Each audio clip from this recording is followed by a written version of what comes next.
Hey there, internet people. Guess who's back? I had planned to go out. I had planned to behave myself, to touch grass, to do the stuff you're supposed to do. Hold on a second here. Yeah, I had to press the button. Okay, so yeah, do the stuff. I'm really stoned by the way. So it may come through in my patter, my stage patter. Anyway, it's still freaking raining. So back back to the slot machine. Look at this. Look at this. Beautiful. Everything neat. Everything tidy. Everything. Blah, blah, blah. Now I also realized I have an extra magic find charm that I can just shove here. So I'm kind of feeling the the loot pinata now. Oh, I hate that I lost slots. That sucks. But yeah, definitely feeling like taking a few runs at the old loot pinata known as Good day. Pindleskin. I'll put that to good use. He's not, obviously, Pindleskin is not a loot pinata. Nobody even gets that joke. Nobody's even listening, but it's fine. Alright, Durance of Hate. Like I said, we actually have a really nice map for the Durance. Players 3, thank you. And let's see. If Mephisto's gonna be reasonable and pay up, then we'll keep smacking the pinata. We can always try some Andario if we want to. Thank God there's no council members on this empty ass Durance. While I'm just dicking around, teleporting. Ooh, poison shrine. Oh, I'm pressing the wrong button. I still have my lower Kurast keybind. Alright, here we go. Look, he's just I love the Kelpie snare on the mercenary. It just makes this so clean. Switch to the MF gear. Could that be a Tal Rushers? Could it be a Telling of Beads? I believe I've got both of them, but they're still cool. Still cool to find. This is an elite base. Always cool to find an elite base, and it's Tankreds, and you could do worse. It's 100 ED on an elite base. You could hit stuff in hell and it will outpace their healing. Maybe. Depends on your build. Depends on the skill you're using.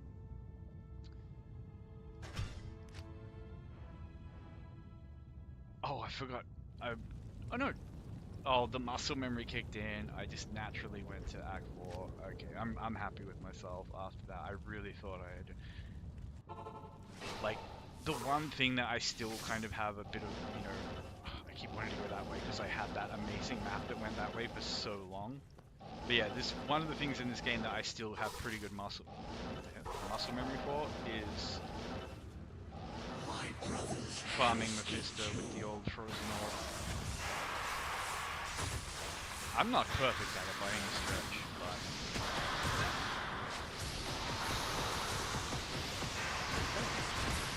I feel like I'm passable enough to just kind of get the job done, which is really all I need to do. Not that it's complicated. But just little things like always getting your sequences, like always going back through the portal. Then resetting your instance. Like, trust me, when you do it like to the extent that people do it, it all blends together. And just keeping it all separate in your head, keeping it, organized in your brain is a trick. And this is Trangs or something. Arathas. I mean, at level 15, a +5 to minimum damage on a belt mod is like, that's a lot of freaking damage from your belt. Because at level 15, unless you've muled something over. But at level 15, you know, you're lucky if your weapon is doing 20 damage max. So you're talking about like a 25% damage bonus from your belt. When the frick does a belt give you damage? But obviously that's not going to scale. But Aratha's set does. Aratha's set's actually one of those weird early game sets that like you just really comfortably, on a strong character, really comfortably wear it into the late game. Because it just gives a lot of resistance, and then it also gives max resistance, so if you wear it with a really high resist defensive gear on like a Zealot or a Jabazon or something, you know, good shield. And you know, you obviously have a good weapon, like good jabs, whatever. Like, really good work. And obviously it's meant for the game just teasing me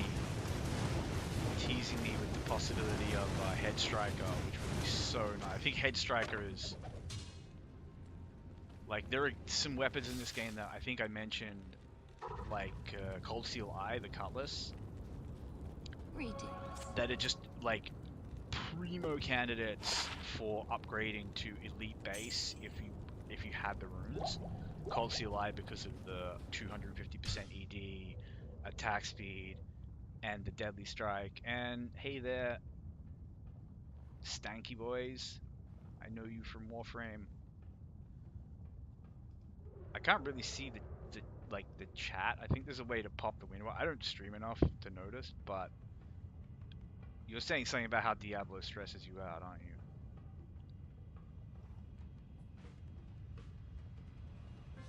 Let me damn it, how do I pop chat out? I know there's a way. There is 100% a way. It can be done. The mountain can be climbed. But I freaking know how to climb it, so I got nothing. Oh wait, is it trying to show me an overlay in game? I don't know. Anyway, back to the slot machine, back to the loot pinata.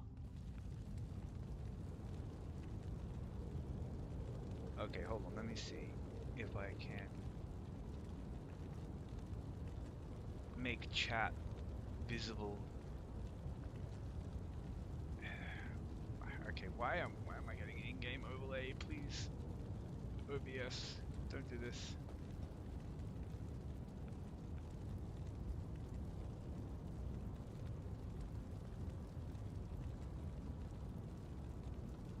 Okay, hold on a second here.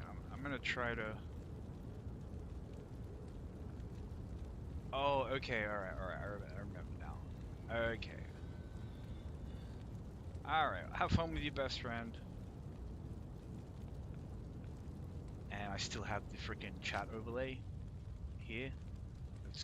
I don't even know how to get rid of it. I don't know like whose gods I offended to have it here. Oh, it went away. Okay, all right. The gods are appeased. Anyway, back to.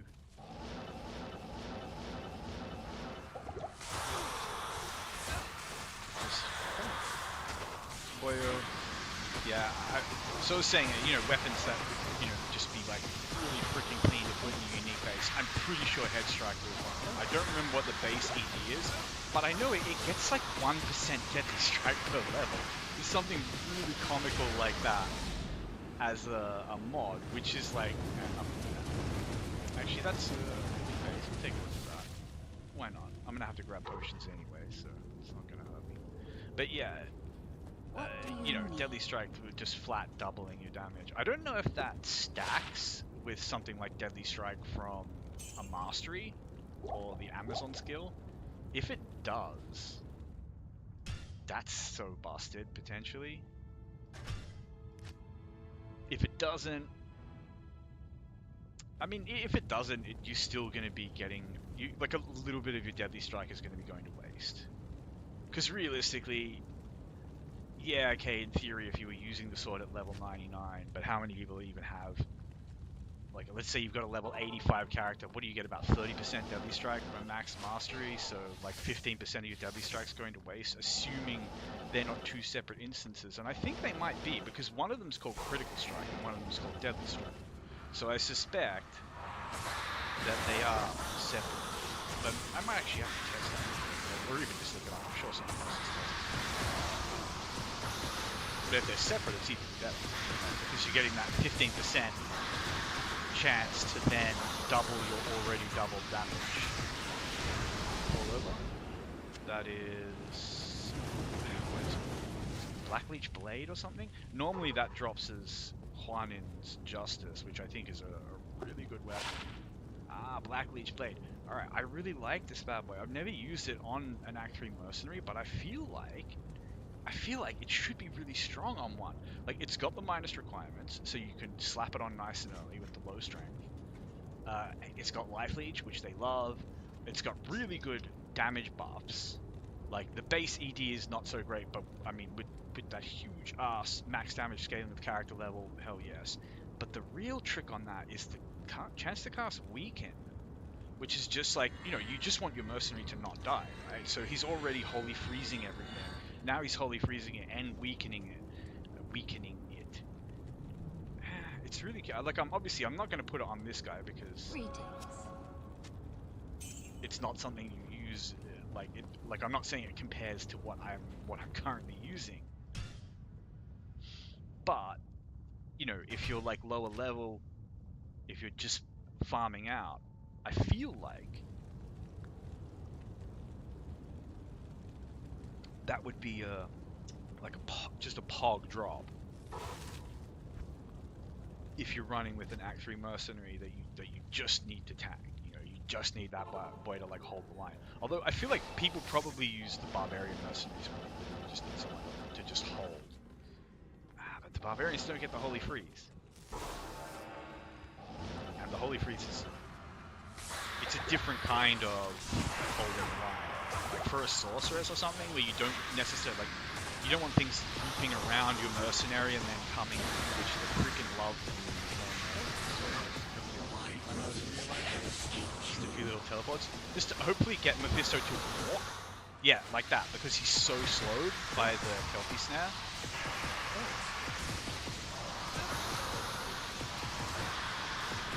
So that's just Tear Haunch and Talia's, I believe. Haunches are always nice to see. They seem to be a pretty common drop from... Oh, no, these are Goblin Toe. No, Tear Haunch, okay. Yeah, nice to see. Stats, 10 all res. Nice boots. Can't argue. But, got them. Don't need them. They don't seem to be particularly rare here. And then, we got these, which, with a really good dual res roll, these are goals boots for something like this sorceress, because you can't get 40 run walk on res, and the res rolls on them I think do go up to like 40%, but this is a really low one. If they were 40%, I would say that they my you know, serious fighting boots for this sorceress. I pretty much have 40 res boots, so it would be a very small upgrade on the res that I have. But the extra run walk, man, you can't argue. But yeah, so like these are the kind of boots that I want on my sorcerer. I just like better run walk, you know. Fire lightning. I can't. Like, look at like hardcore players, for example, in this game. Like, if you want to get an idea for like what are the things that just let you play through the game, that just let you finish the game, you know, do content without, you know, getting smushed. Its resistances are so high up the list. I mean, think about this. If this was a hardcore sorceress, even if I had played these Mephisto runs perfectly, I have just been one-shot by this guy. Like, it's just happened. He's just critted with a lightning bolt that's rolled really high damage and just put me in the Shadow Run. Even when I was playing pretty safe and at a safe distance and had my Merc alive and everything else, I would have lost this character, even if I'd made no mistakes. But obviously the mistake I would have made in that sense was not going in with better cold and lightning res. Greetings. But just those boots would put you a long way towards having that. Like 2 pieces of res gear on top of what I'm wearing now would probably get me to the point where I could farm Mephisto quite safely, as long as I was paying attention while I did it. And it wouldn't need to be something like this with like the all res. It would be like that and them. And you'd lose a lot of MF for that, which sucks. But, you know, beggars can't be choosers. If I had some really, really nice, like, dual res ring or something. Oh, yeah, I mean, it obviously could lose that, I suppose. But it is giving lightning res. I don't know. But yeah, as I say, like, if we were to, like, just chuck those out, maybe if I had a good, like, really strong, like, dual res belt with, like, 30-30. So something like that would just sort you out. And, you know, be a little bit less greedy with the MF charms as well. Maybe chuck in that 12 to all. Another 9% cold, another 9% lightning. Just little bits like that. And then suddenly you're going into the Durance, like even on hardcore. And as long as you're paying attention and not doing anything stupid, you're not going to be getting one shot from the grassy knoll like that. And you would only lose a little bit of MF. The other thing is MF doesn't like scale linearly. It's my guess would be that MF is just like most percentile stats in Diablo, that it's really only meaningful at certain breakpoints. It's just that you can't really test, like empirically test the concept of MS breakpoints. But everyone who plays this game a lot kind of knows that they exist. Like your first touch of MF, whatever it is, it's like even 40%, like is so much better for your drops than having 0. That's clearly a massive breakpoint from 0 to anything. And then there's a second breakpoint at like, I think it's around 250, 300. And then from there on, the gains are like really minimal, and you have to get somewhere like really high, like 400 or something, 400 plus, to really see like a big difference. So MF is a funny thing, and if I were to lose 40 or 50 MF on this particular setup, I wouldn't really cry about it. But this isn't hardcore. I don't care if I just randomly get one-shotted once every 30 Mephisto runs, or if I just, you know, do a dumb and just die because I don't potion or teleport away or whatever. Where am I? Doesn't bother me.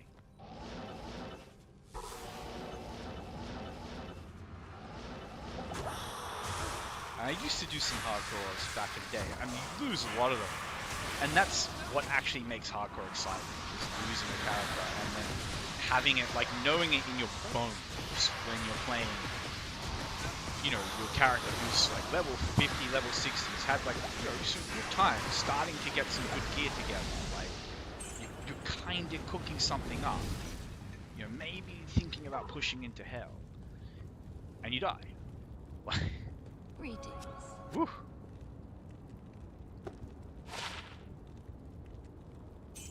But usually you die at very specific points in the hardcore experience. And a lot of the time, it's just impatience.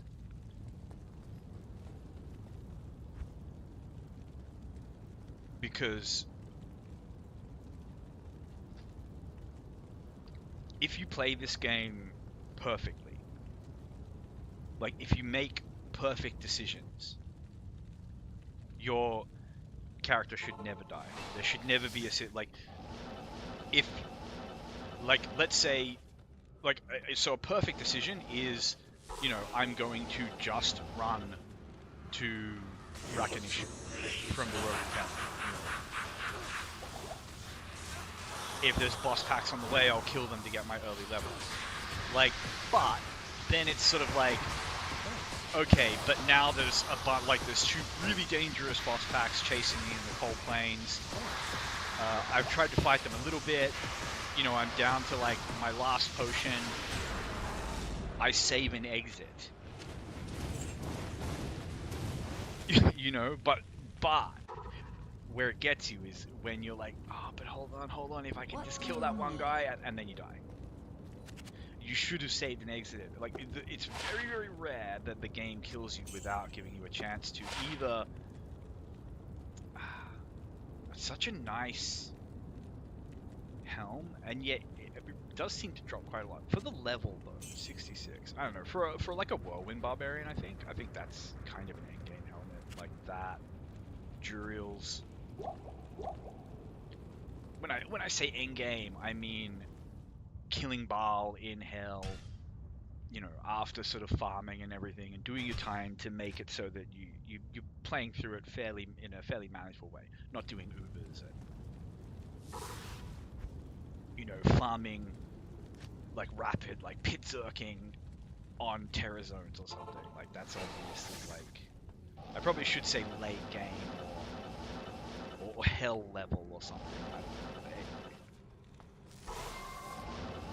I don't know why I grabbed a stamina shrine. I'm not really planning to run in there, but I'm not really also looking at the shrine. I'm just like, shrine, it helps.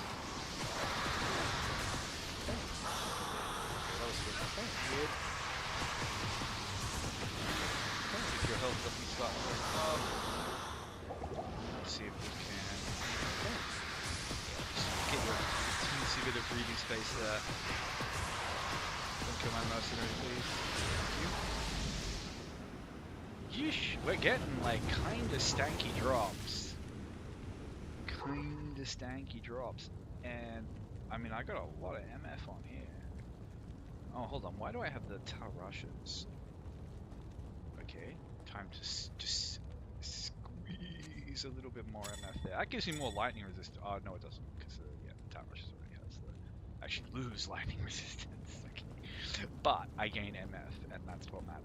So maybe that's why my drops weren't so good. I didn't have my lucky amulet on. Now I do. Now we shall see. I want a head striker.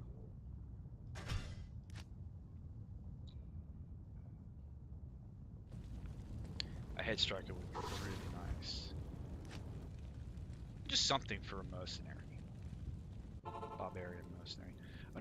I do wonder what two-handed sword people use for the bash mercenary. Why am I using Alibaba to teleport? Like, there's that swordback hold, which gives a lot of defensive stats. Could be kind of helpful. Because that's their main thing, isn't it? They're supposed to, they're really talented. But swordback hold is not even that really tickle. It's like, on even players 3.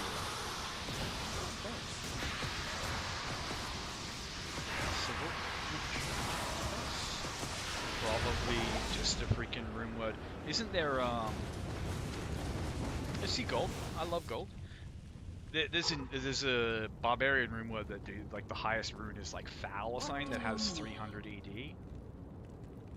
You'd probably go for that, I guess, and then maybe an honor. I really want to try like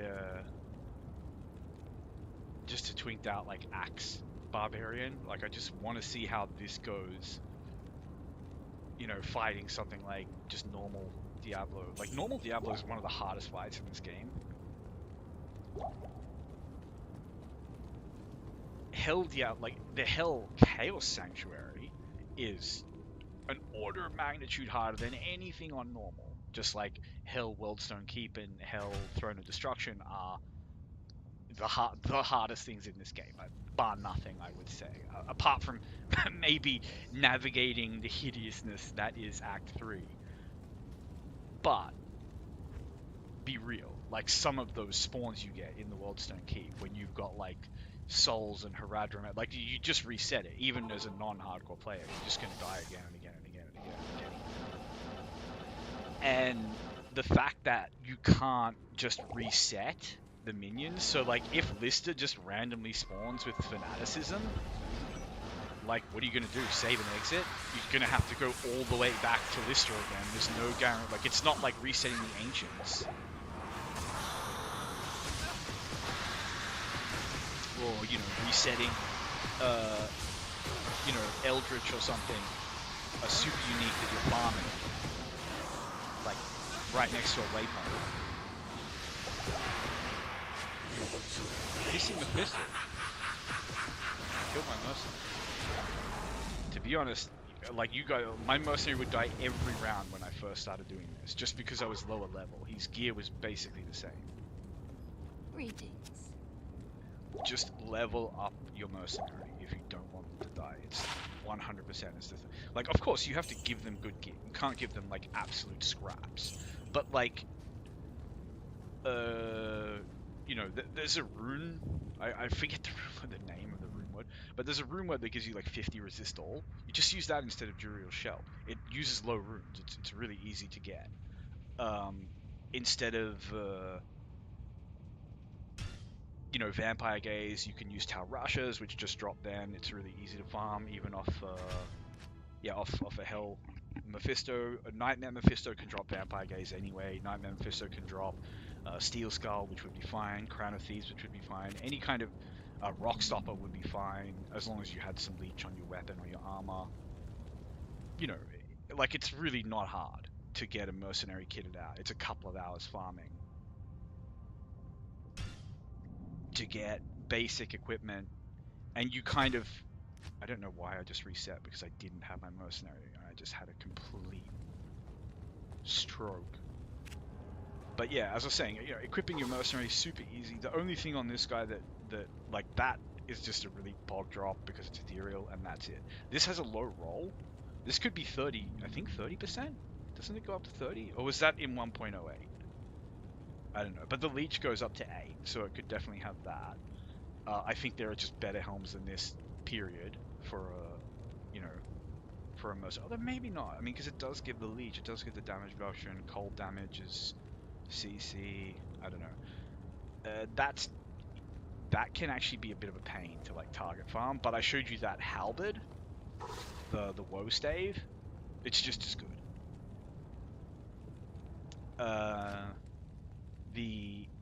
The weapon that he uses, the big ogre axe, like, you've seen like 2 of them drop just in the time I've been farming Mephisto. Like, just farm Mephisto, you'll get stuff like that. Does that apply to my boy? I don't know. I've never really noticed if it does or not. But yeah, so kitting out the mercenary is fairly easy.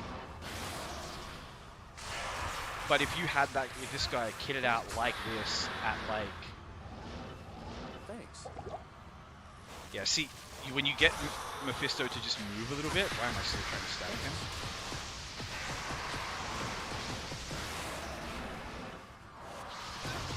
Yeah, it just gives your boy a chance to heal up. I don't want to lose my mercenary again. Why can I not position here? It's so weird.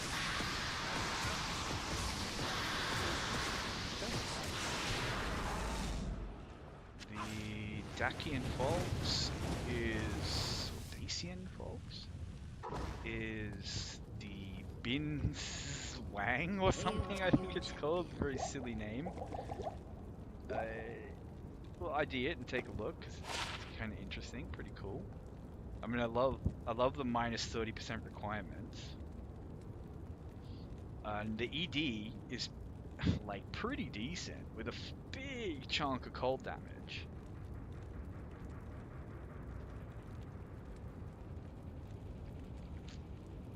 I mean, decent to chuck on a, maybe the mercenary, you barbarian. Those level 3 frozen orbs would do a little bit of CC, which is quite nice. But much better on, it's alright.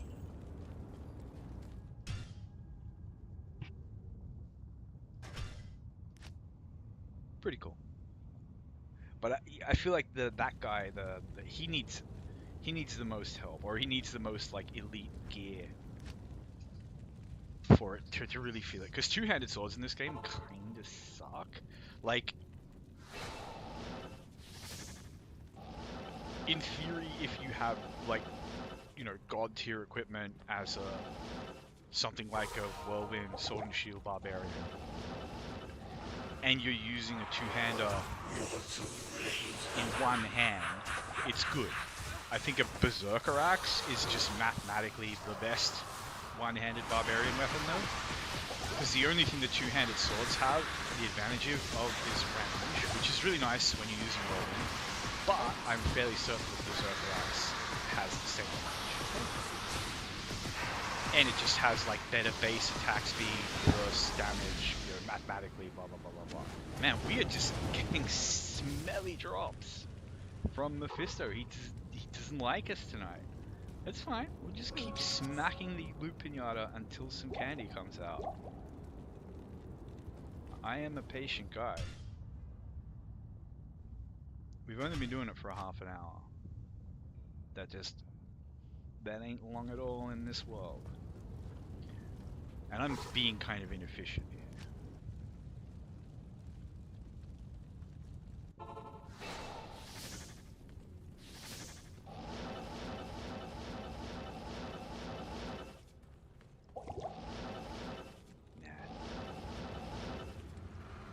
My brothers have escaped you.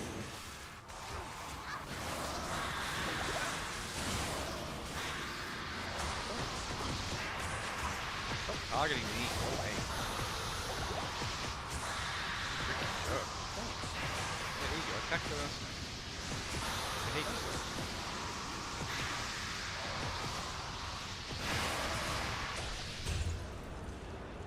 And you know, it's not like he paid out, but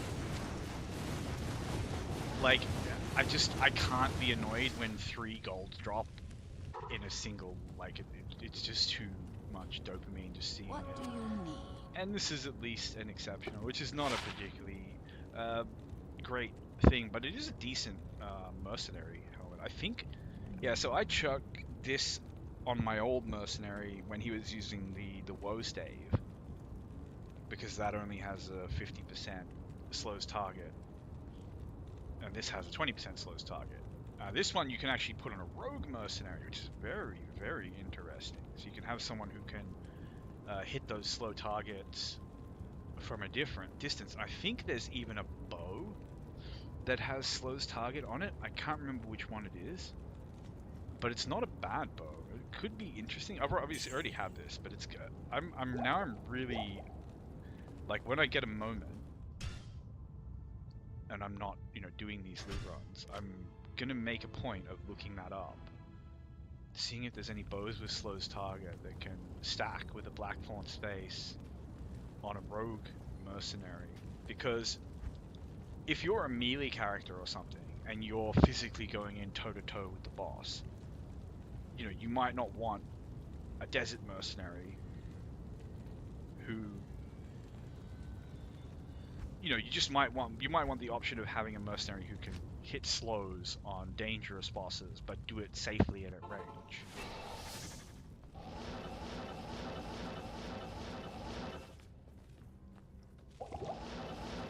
But all of them have good weapons with slows target. Like I showed you that. There are swords that go to like relatively high slows target. You can combine that with Blackthorn spaces, but 50%, like I showed with the low stave, is enough. 50%. That's a Windhammer, I think, which is a really cool drop. I've only found one of them before, and I've put in the hours, so they're not candy. It's not like a wizard spike, where the game just like throws them at you for no Hail reason. to you, champion. And it is indeed a Windhammer. It seems like a low ED roll, and it seems like a low crushing blow roll. I'm pretty sure the one I have is better on both. I could be wrong, but man, like, in what world do you not just use the IK mole? That, like, this can have a much better ED roll. The 60% IAS is enormous, but IK mole has 40 IAS and 2 open sockets. Plus, it has bonus damage to demons and undead, which is like 70% of the enemies in this game, and pretty much every dangerous enemy in this game. But anyway, cool as that is, it's not like a mercenary can use it or anything, and I already have one that, as I say, I guarantee it has better stats. It certainly has better crushing blow. And that's what you would be using that bad boy for, given the attack speed. I feel like it's a druid weapon, really. Like, that's kind of a... I guess that's who it's for. It's for a druid. But, like, you can put IK Maul on druids. Like, that was the go-to for Fury Druids when they were new, when they were the sexy thing.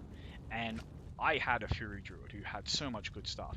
He had the elite, Decapitator, the one that does like 900 damage and shoots like level 20 fireballs like every third shot or something. Like, I think he had a Messerschmitt's Reaver and like all these. Did I not reset this? No, I did. All these like great like elite unique weapons to like choose from. Big strength damage sticks. He had like the fully upgraded.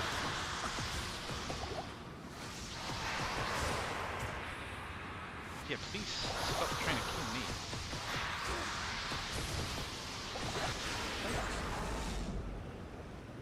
That, I believe... This is hell, isn't it? Yeah, it is. I feel like my drops are kind of stanky tonight.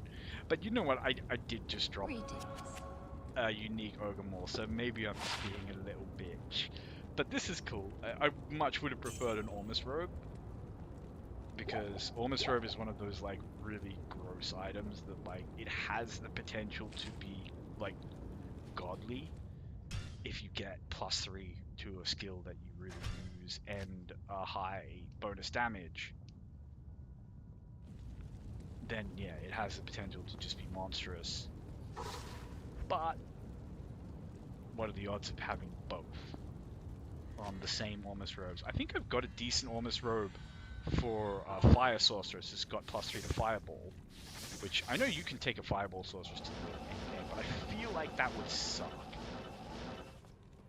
You'd need to spec into something else. I don't know what. Like, what you could afford to, because Fireball needs a lot of synergies to do big damage.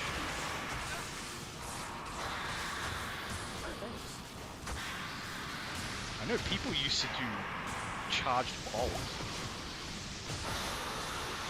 These were quite common back in the day, like, particularly on the cow level.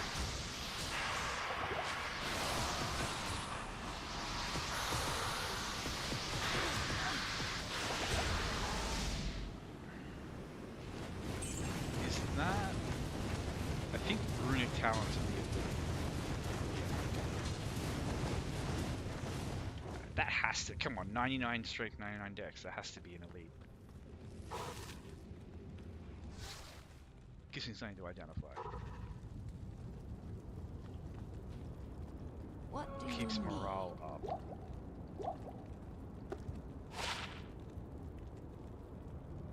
Terrible. I mean, I guess I should have at least looked at the plus to skills, because if it's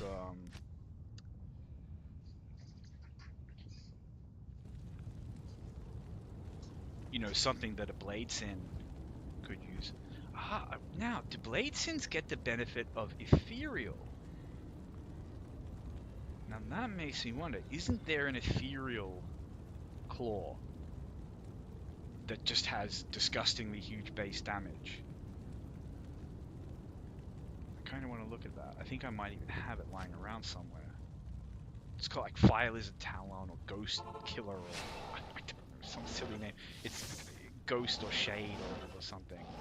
And it always spawns like Ethereal and Indestructible.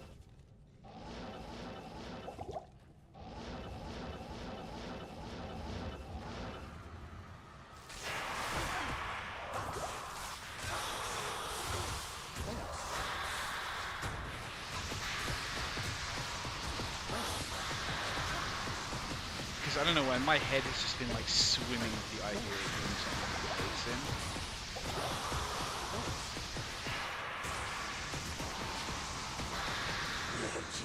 How did I miss this guy? You know what? somewhat janky drops continue, but I can't complain about a rare army. They can be so good. Hail to you, champion. And you know, like, identifying a rare amulet and then just being like, oh, whatever. How is it any different to, like, identifying a unique ring and being like, oh, it's just a Nagel? Like, what is this? 6% life leech, all res 17. I mean, just the life leech and all res. But, oh man, requires level 73. Man, the level requirements on some of these bad boys. But that could be a good one to, like, re-roll with Perfect Skulls. And, yes, that's a lot of damage. Just on 128 ED, that's a lot of damage. These big swords.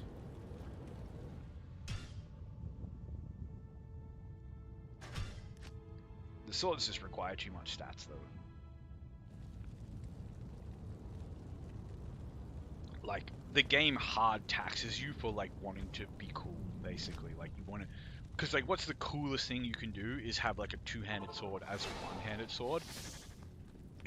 You know what I mean? Like, the barbarian thing. And the game just, like, punishes you for no reason for wanting to do that. Like, the amount of stats that those two-handers require is just bonkers. And it's like, just use a mace. Just use even an axe, like a berserker. Go look at the base stats of a berserker axe and compare them to any sword in the game. Particularly on a barbarian, where you're using the barbarian's, like, melee attacks. That's Natalis, which I think I have, but I don't know what it's... I'm sure it has some variable stats. I need potions anyway, so let's go grab those. What do you need? Oh, it's Hawanians, which I believe I also have. I think I have the full Hawanians set. But I'll just chuck it in the stash. If it comes down, if I have to choose between it and something genuinely good, I'll chuck it in the bin because, as I said, I'm fairly certain that I have it, but, you know, our stash is basically empty. Like, I really just haven't dropped it. I mean, okay, I'm complaining about the game hasn't dropped me anything. It dropped me a Windhammer. That's a nice drop. I just didn't need it. It was worse than the one I have. But I had to put many hours of Mephisto farming in to get the one I have, so, you know, can't really complain.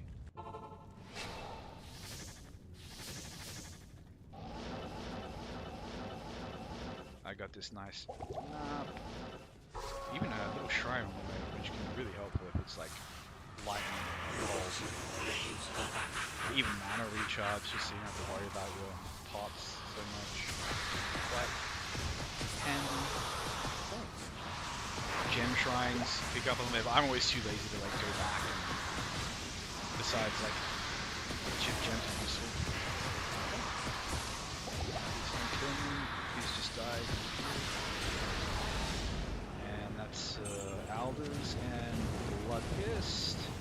I definitely preach Blood Fist supremacy. I think they are so good, particularly in the early game. Like, if you just want to absolutely bully your way through the early game, like, these are going to be really strong because that +5 minimum damage, you know, in Act 1, that's like a 25% damage increase on your freaking gloves.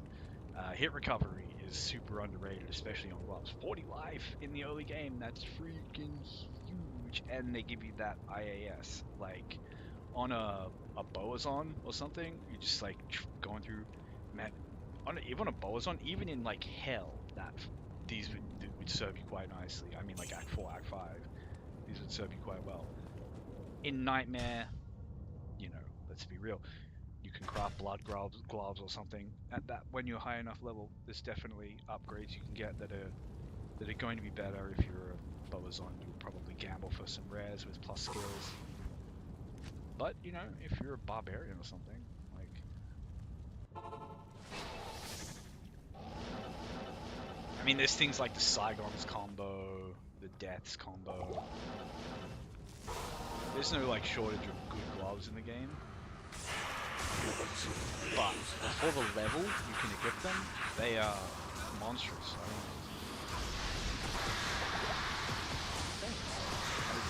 I've heard people talk about them like they're useless and I just don't get it.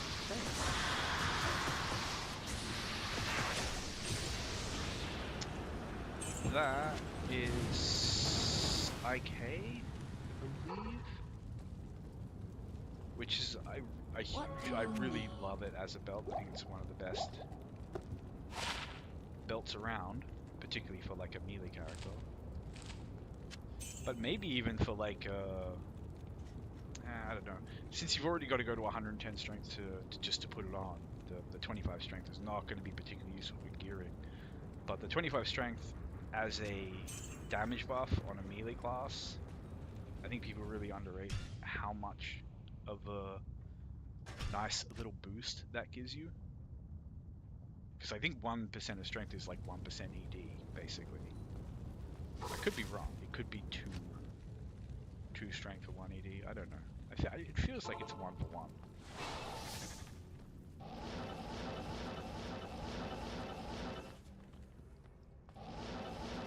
You know, it's just, like someone will look at like Ariat's face or something like that gives you 30% ED. That's so strong. But it's like, you know, the IK belt is almost giving you 30% ED, and then it's like IK gloves giving you 20% ED on your gloves, and then they're also giving you 20 dex, which, you know, gives attack rating. So like big stat increases. Really nice on a melee character. Obviously, everyone favors vitality, and I totally understand that. Because you cannot play the game if you're dead. I have no idea what that is. Full play? Oh, this is Trangs. No, Tankards. Okay. Alright, well I've got Trangs anyway. I swear Tankards rarely ever drops. It's such a janky little item. Like, what is this? I think 15 strength. At level 20. 40 live. I don't remember. Like, the only thing I really remember about the Tancred set is that the amulet and boots are kind of like a low-key, pretty decent little MF combo because they give you like 70% or 78% magic find or something, which is like, you know, you can get 40 on your boots and 30 on your amulet anyway, and then also have other good stats on them, so good. But that's not just like something you can just make fall out of the sky for you anytime you want. Like, you have to farm for it, and it's a very RNG, you know, process unless you genuinely want to just grind shopping and act.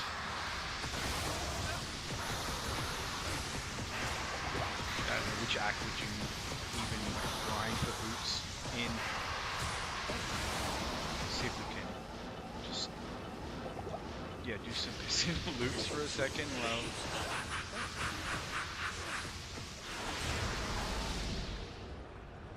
Zweihander is Todswald, which is not good. And this, I think, is also terrible. But look, it's gold, man. I love a gold drop. So we'll take a look. Greetings. So this bad boy is Fist of the Heavens, Holy Shock. I mean, maybe on a Holy Shock Paladin at level 30, +3 on your weapon, but you probably just shop a scepter that has +3, to be honest. Water Resist Lightning. I don't think you get a synergy from plus skills. If you did, then that would be actually quite a little bit stronger, because then you get in +4 on the synergy, but I don't think you do. And then this one is all about the fire. So any weapon that has enchant charges has value. I have a couple of those elite clubs that give them, so I'm not that stressed about it, because I don't think it's something you would even really care about until very late game anyway. But on a melee character, if you can have enchant charges on a weapon swap, like, you probably wouldn't use this weapon, let's be real. and then also having 125 strength and 94 dexterity to hold it. I mean, you might maybe, but you know, a barbarian probably. But that level 10, those level 10 enchant charges is like an extra 70% attack rating, which,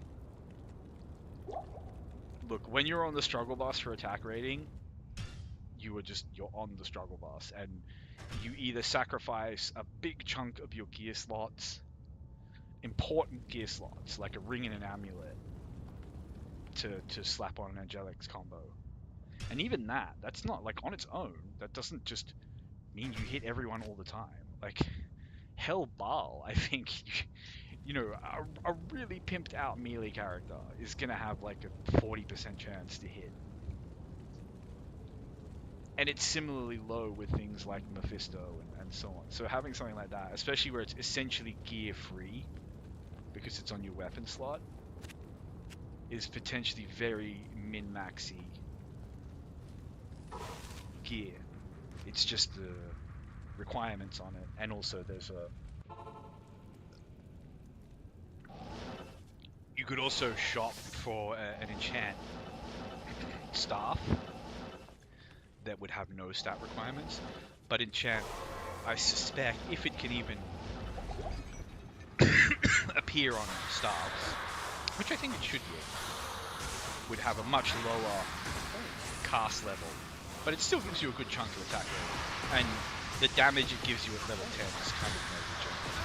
But there is also an elite unit club that gives you like level 21 enchant charges or something, which, like, that should fix your attack rating.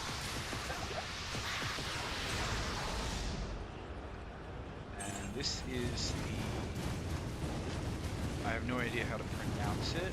This is Brainu, which is nothing special. It's just a damage stick with mana leech. You know, when you get it, it's fine. I'm gonna ID this because it could be cool, but it's not. And this bad boy is just another polearm for barbarians. I don't know why there are so many. Like, there's so many polearms. Hail to you, champion. It's like they knew that everyone was gonna want to run a desert mercenary. But yeah, this one is the Pierre Tombale Quant. I have no idea how to pronounce that. Pierre Tombale. Anyway, it's a pretty decent little damage stick. 217, plus 3 to skills, adds damage, gives you attack rating, mana leech, 55% deadly strike. That's chunky. You know, if you chuck that bad boy on at level 43 as a barbarian, you know, you're gonna slice and dice everything without even the smallest problem. The only problem is, and this is something that really saddens me about this game, and I wish, you know, maybe one day it would be fixed. So there's two things. One is, I think the barbarian having masteries where he has to essentially pick and then force himself to just use one particular weapon or not have the benefits of it, which just makes farming for barbarians super painful. Especially if you're like, you know, like, imagine you're just a casual, right? Like, you don't have a sorceress to just go tax you all this gear that they farmed off Hell Mephisto. Or you're just a stubborn brat. You're just like, you know, I'm just gonna do a solo self-down melee barbarian. Like, you can't even spec into mastery. Or, like, as a speedrunner, I guess you would, because you throw scepters on, but... And you just go maces and hope you get maces, because you don't have the stats to use anything else, and everything else is just not as good. Maces are so overpowered. Aside from a couple of axes in the really late game. I mean, one-handed. And you can't really go, oh, okay, so that's a terribly low roll, but I just don't even care. Like, it's a huge upgrade to the Tal Rushes that I was using. and it can potentially go on a Hamadin or something as well if need be. Because I don't use the Tower Ashes set. There's no reason for me to use this aside from the +2 skills. So hell yeah, I'll take a little bit of extra vitality, 25 resist all, and +2 skills. Like, it's a terrible roll on the Maras, but Maras is just such a good amulet that even a bad roll is a good amulet and a great find. And it's like, if I found another Maras that had the equally bad roll, I'd be just as happy because so many characters just want it. Like, who doesn't want plus skills and resist all on their amulet? And it's like, yeah, in theory you can get it from a rare, but in theory, sure. You're gonna do a lot of gambling, a lot of just generic bumbling around in the weeds to get that god roll rare. And we just saw a rare with 17 resist all that was like required level 74 or something. The eye levels on really good jewelry are so prohibitive, and it's deliberate. It's to make them hard to gamble and hard to craft, hard to drop, because it's such a strong piece of equipment.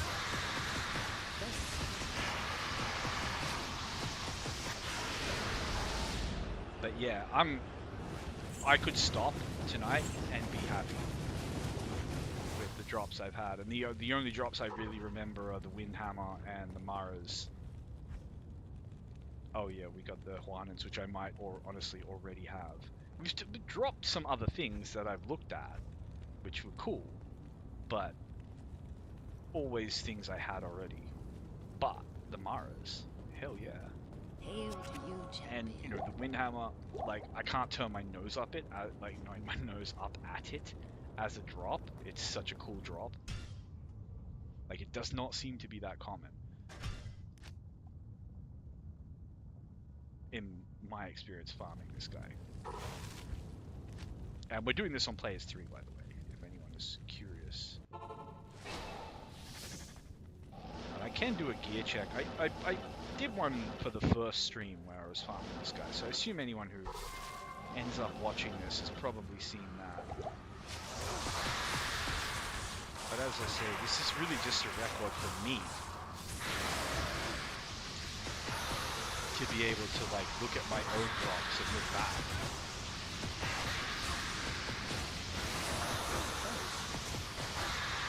And the way you play a game when you're kind of playing it in the public square, in a manner of speaking. No one's necessarily watching, but they could. You know, as I say, you're kind of in the public square. The way you play is different. The way your brain works is different. Like, I'm so ADD that I do really long farming sessions, but I get distracted. I go do stuff. I get something to eat, What which do is you a bad need? habit anyway. I should be eating less, not snacking on stuff. I go refill my drink 10 times instead of drinking from the water bottle that's still full. Like, and I don't do any of that stuff when I'm streaming because I feel like I have to sit here and do that. I don't want to sort of tell everyone, oh, hey, well, I'm going to go and break. We are coming up to an hour though, and I don't think I'm going to get better than that Maras tonight. He does not really seem to be paying out. Although, I say he's not paying out. He's dropped a Windhammer and a Maras, like... And he has dropped other stuff that wasn't garbage. It's just not what I need. It's doubles and so on. The Windhammer is a double as well. Can't complain about it.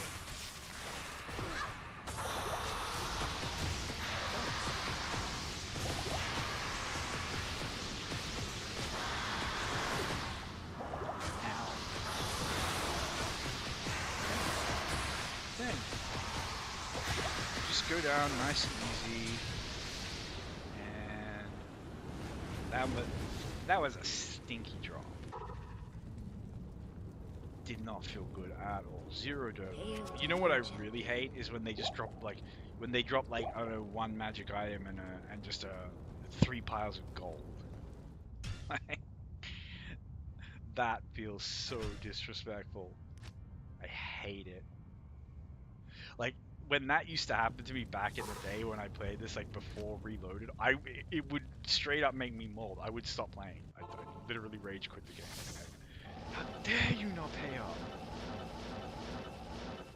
But it's rare that Mephisto does that. Like he's so comfy to farm. Ow! I hate when he gets in that with his corner, but just finding the ranging on static and frozen orb becomes quite tricky. At least I can get it. Just hoping my mercenary doesn't die. He's chunky boy though.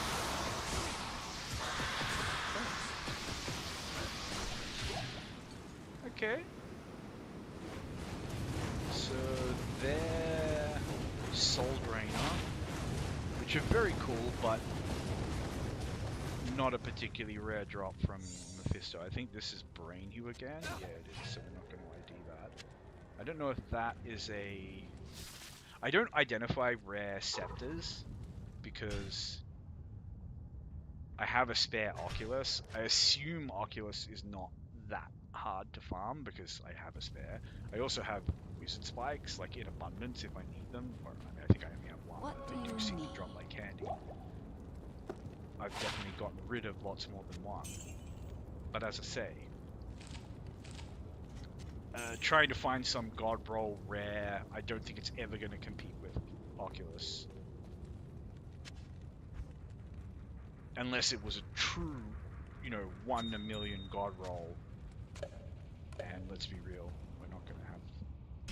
we're not going to find those.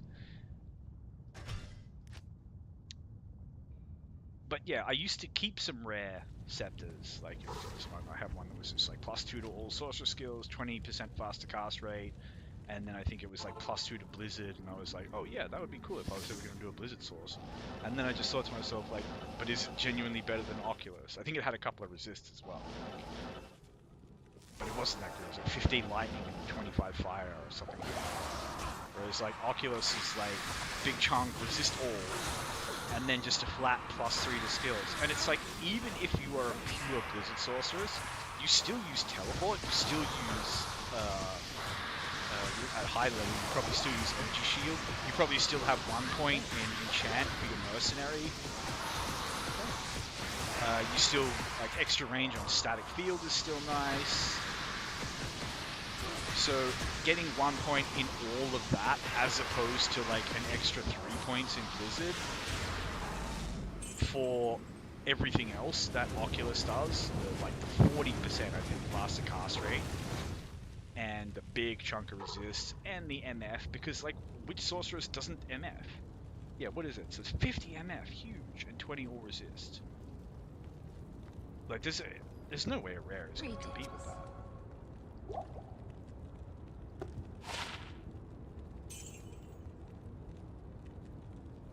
The 50 MF is the real chef's kiss, because like, as I say, when do you not want to have even just a little bit of MF on your sorceress? Like, because there's so much good sorceress gear that has MF.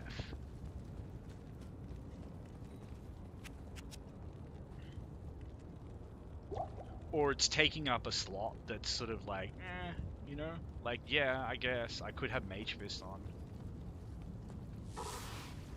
I don't see any reason to wear Frostburns. Maybe if you were an Energy Shield Sorc or something, it would be cool, but... Mage Fist might not even be hitting any kind of breakpoints, depending on what shield you carry, and blah blah blah. Like, Rhyme already feels like a kind of perfect Sorcerer's Shield. Cannot Be Frozen is so god tier. Big resist all.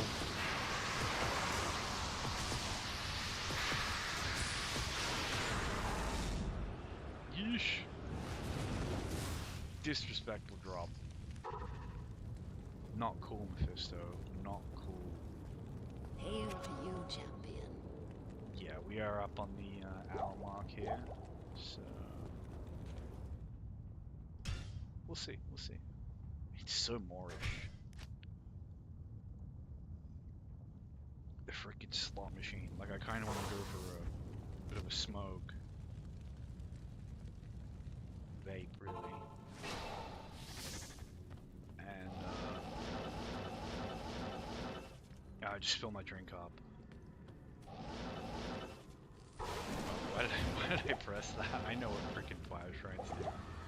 Anyway. Yeah, I kind of want to go fill my drink up, but I also see not like he has it. You know, just do me another favor. I feel like Mephisto is like secretly against the other bad guys, because think about it.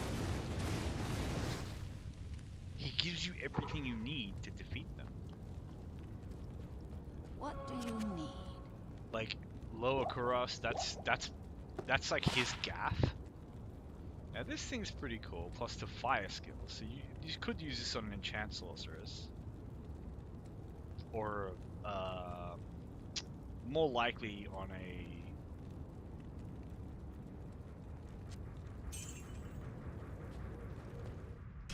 holy fire like ranger paladin, but I don't know. I think both of them need explosive arrow on their bow.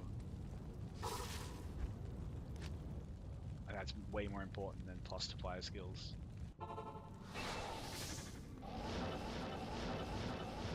But so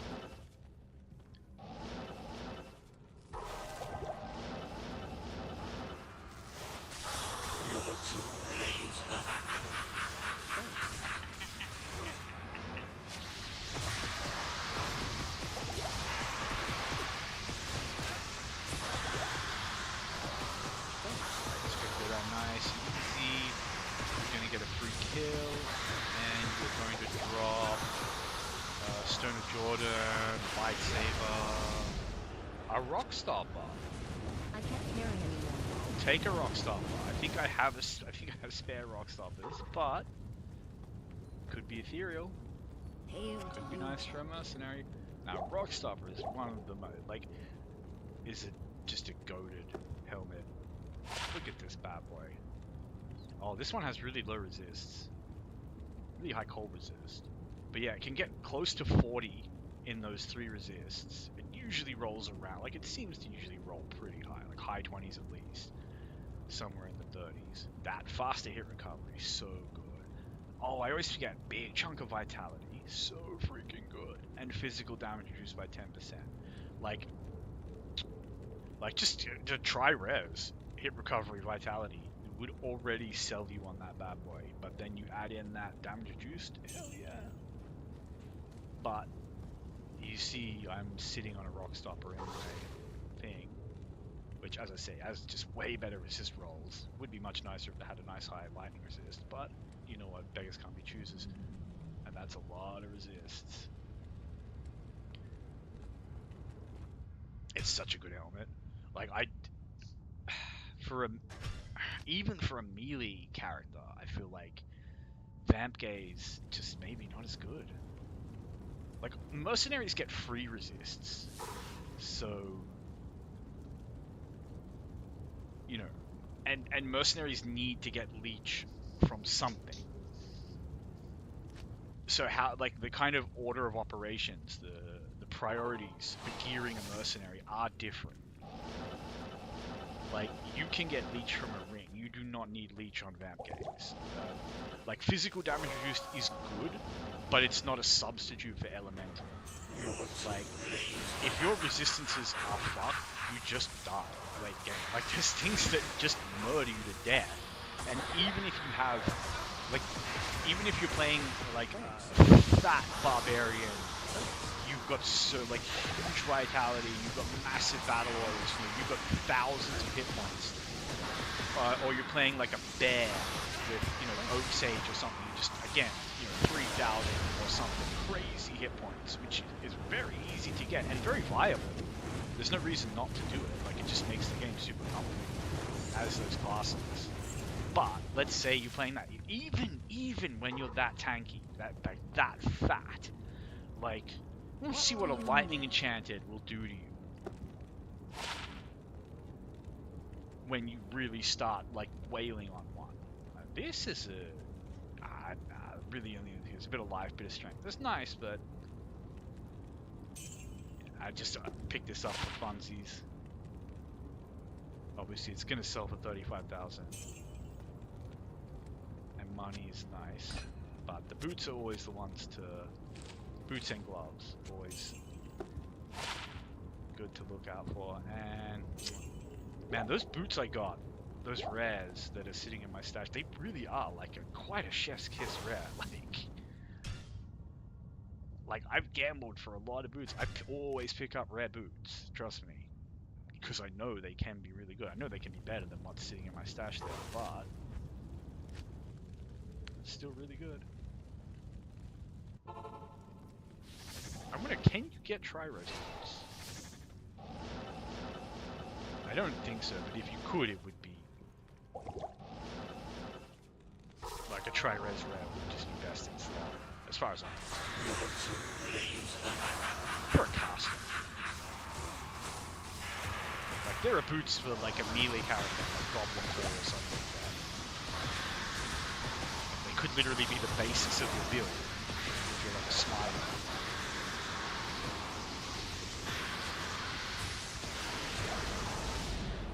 That's a gold wrap and a Tau Rushes. It's just given us all the MF belts. I like it. I've already got it. Gold wraps do not rain down like candy in my experience. This is only the third I've ever found, but it is the third I've found. So off it goes, I guess. And yeah, does this one get up to 15%? I've never seen it higher than 14. But my thing is like, okay, I'm looking at it and I'm thinking to myself like, okay, why would I take the MF hit on this to wear this? What does it give me? Mana? I don't care. Dexterity? It's a little bit of block chance. Damage taking goes to mana? I don't want to take damage at all. And I can drink mana potions if I need mana. So I just don't think this is particularly great. It would be good if there was something to pairing it with the amulet maybe, but as far as I know there really isn't. Like the set bonus for having two pieces is kind of unimpressive from what I recall. It's like replenish life 10 or something. Not particularly wonderful.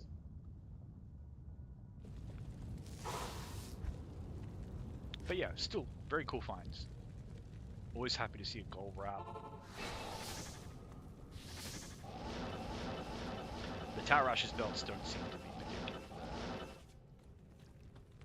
bad. Why couldn't I teleport across there? Very strange.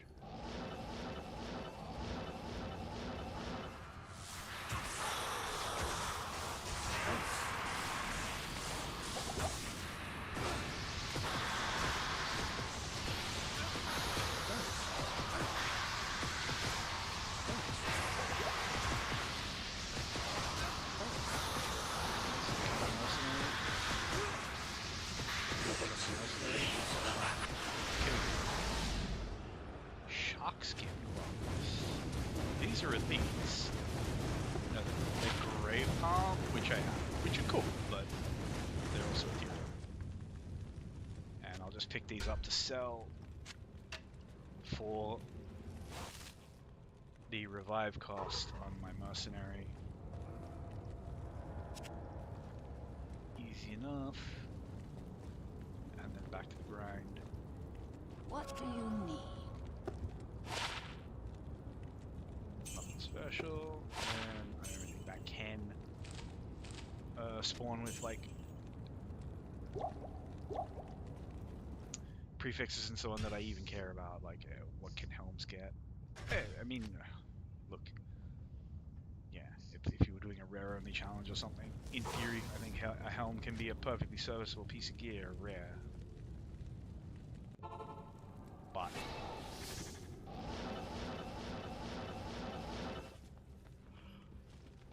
in a world where you have access to uniques, I can't imagine they were wearing a rare helmet. Maybe a rare circlet, yes, definitely. They can have amazing mods.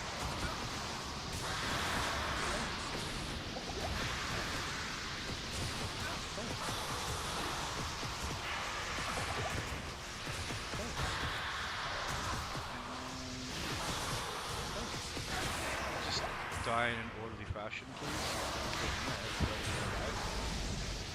Whew. I am overburdened. I'm also full up on gold. Gotta stash some, but we'll just reset this instant. And I shall pour myself a soda because we are well past the hour point here. Hail to you, champion.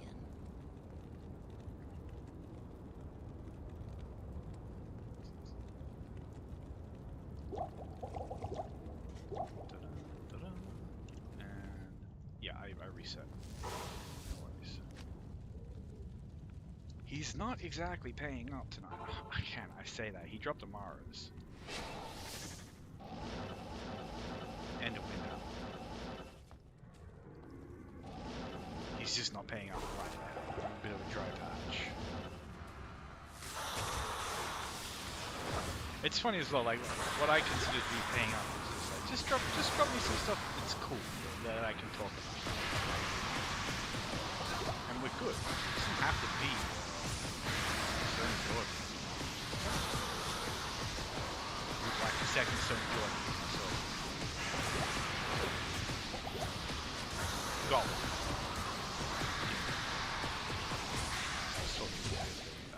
Hey, a peasant crown. Okay. I've got a peasant crown, but I can live with it. Teasing me with war traps, but I don't even know if I would spec the strength for war traps on a sorceress. For a melee character, MF boots, yeah, sure. And the old baby Shaco, the peasant crown. Nice helmet. In a world where you can have access to lore, I mean, I think it's better than lore in some ways.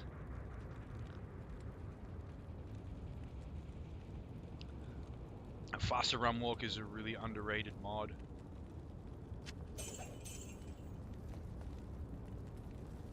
"20 vitality is very strong. Like lore is basically plus skills, mana after, like the meaningful.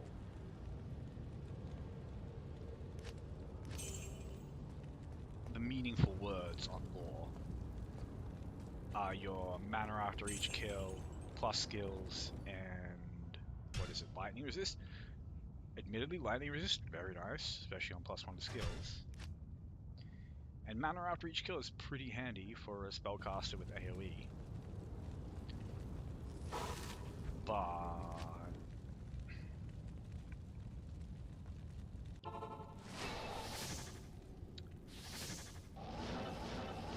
the peasant crown is giving you more vitality, which, you know, the impact of that partly depends on your class.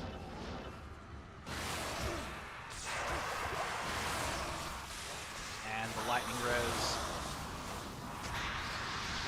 The run walk is really good. I know maybe on a fire druid, peasant crown would be really nice because they like to move around a lot. They reposition a lot.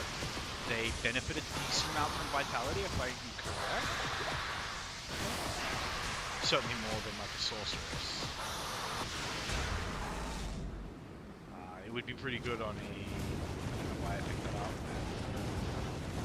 Need for that. Let's just reset this.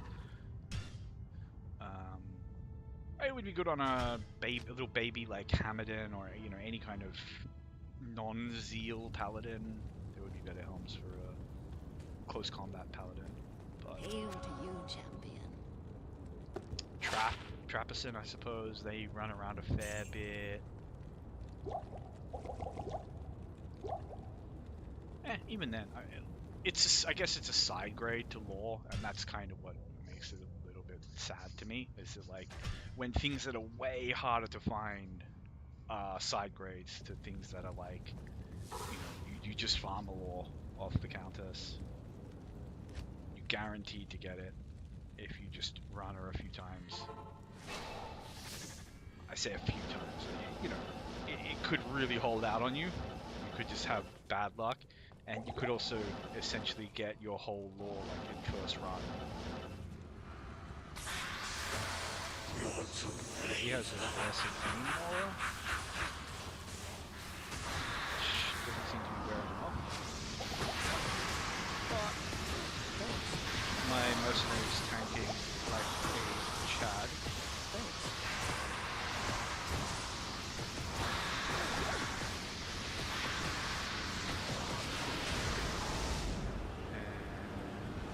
hoping there might be something like in there. Nah, you get nothing. You got to kill him in the middle. That's where you get the best juju. This is what we're gonna have to start doing. We're gonna have to start worrying about, you know, actual juju. What do you need? We're gonna have to appease the spirits.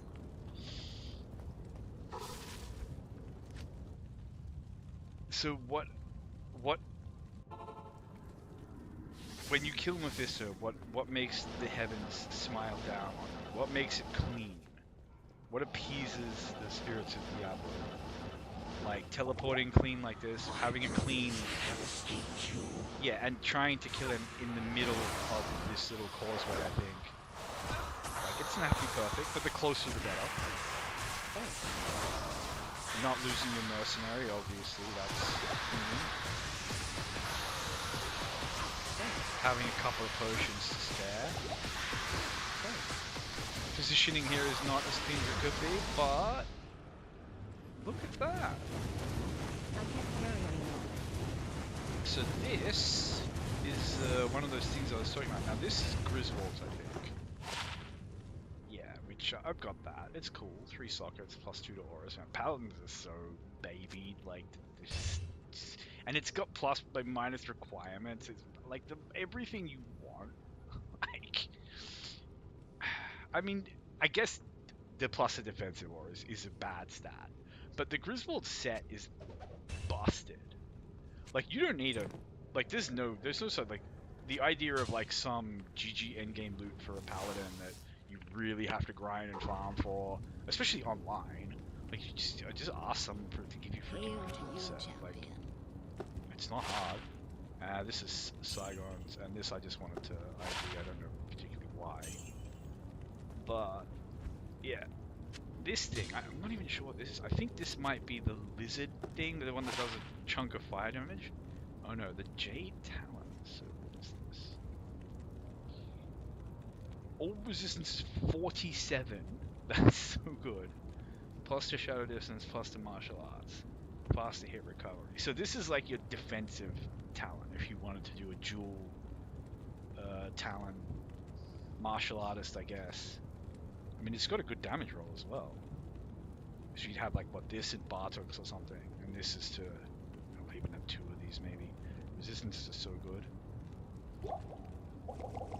but I don't know. I don't know enough about assassins to understand how you build them or anything. But that's a cool find.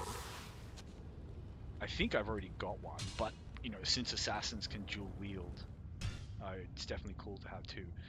But it's one of those stinky things where it's just like, and just get a mosaic. It is infinitely better than everything. Like, you know, game-breakingly busted and not that hard to farm. Like, can't the freaking counters drop a gull rune? That's the highest rune you need. I've gotten a gull rune just doing, you know, a little bit of lower Kurast. And I think that's the highest rune you need for mosaic.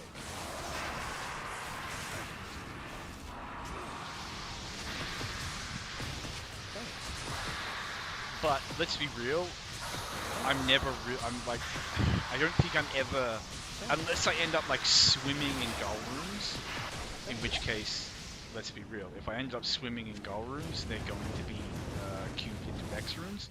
But I don't know, in some world where I have swimming in Vex runes and gull runes, then I might just make a mosaic out of like any old claw.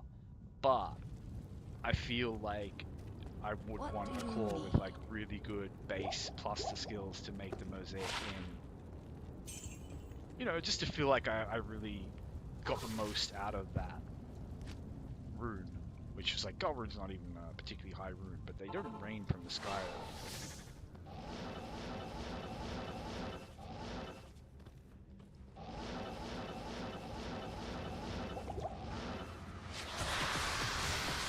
But yeah, I don't know. It always saddens me in a game like this where there's just one item that is so good that it kind of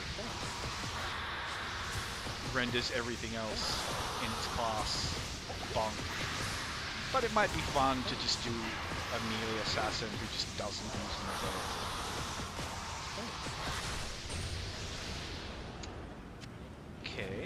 patriarchal bow. That's not like candles, is it? So this is the Tannic War Rod, which is big damage stick, but very, very slow.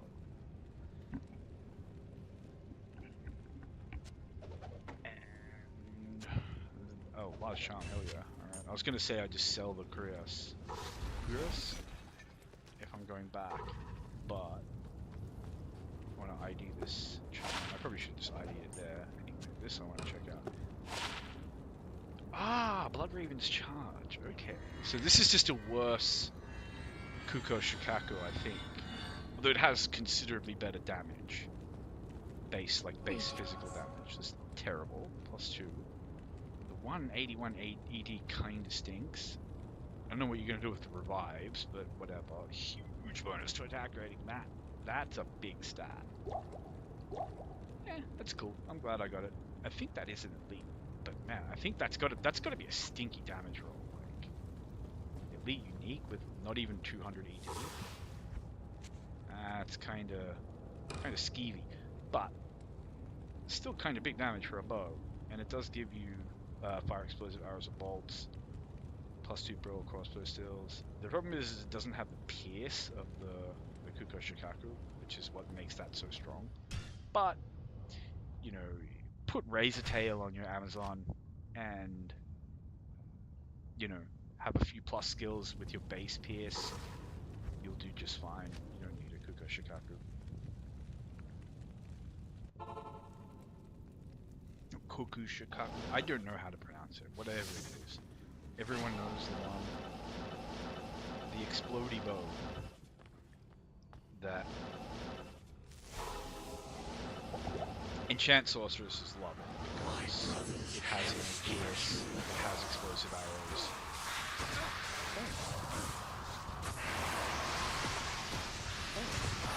Please didn't kill my mercenary.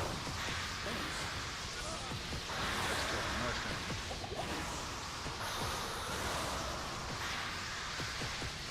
Hello, my name is... Okay, that's pretty cool. I think that is a...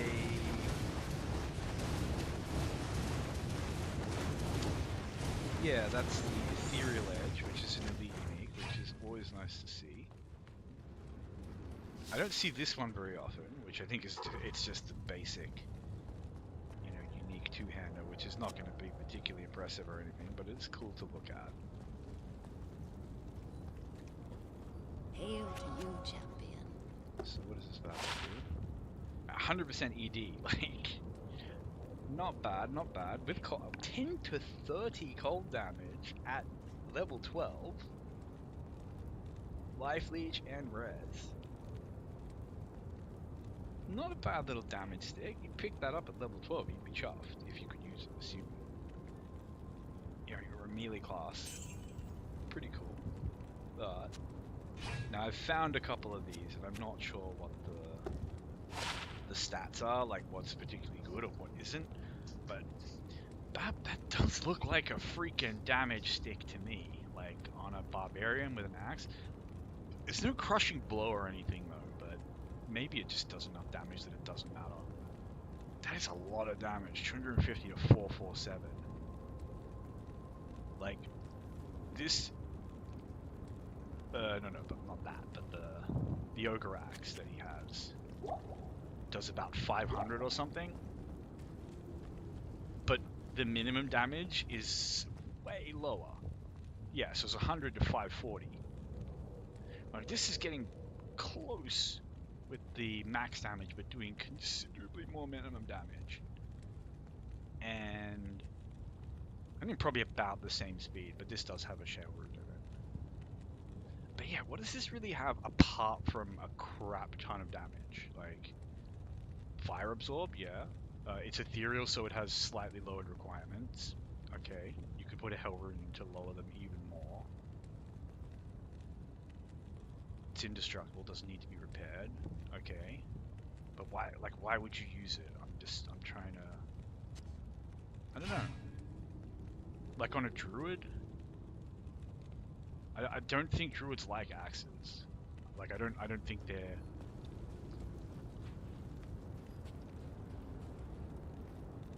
you know, like I don't think axes do them any favors in terms of like base attack speed. I think their druids are all like clubs and mauls.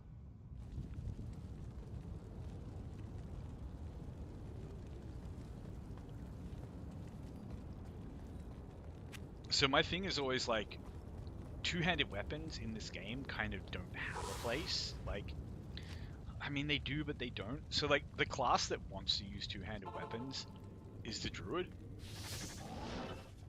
but the druid's like he can make a lot of stuff work. Like hell, you can kill, you know, quite comfortably go through hell as a fury druid using like a really high like end game damage stick bow, like a Bariza or something, especially if it doesn't have really high dex requirements. Because he'll just use that like a melee weapon with a huge IAS, lots of elemental, you know, big base damage. You can do it.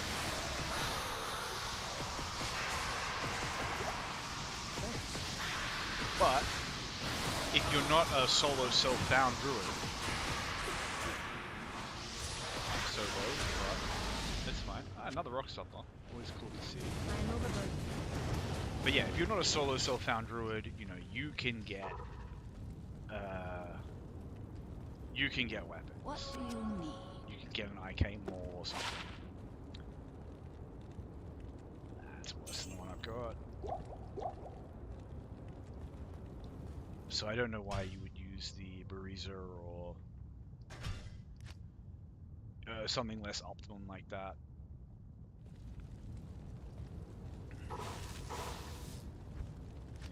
So it's, to me, I feel like axes, even polearms, are kind of, maybe polearms a little bit more so for the druid, depending on the polearm, but sometimes that's also, it's just availability, right? Like obedience is just an in-game damage stick that is accessible. You can get it, you can grind for it. But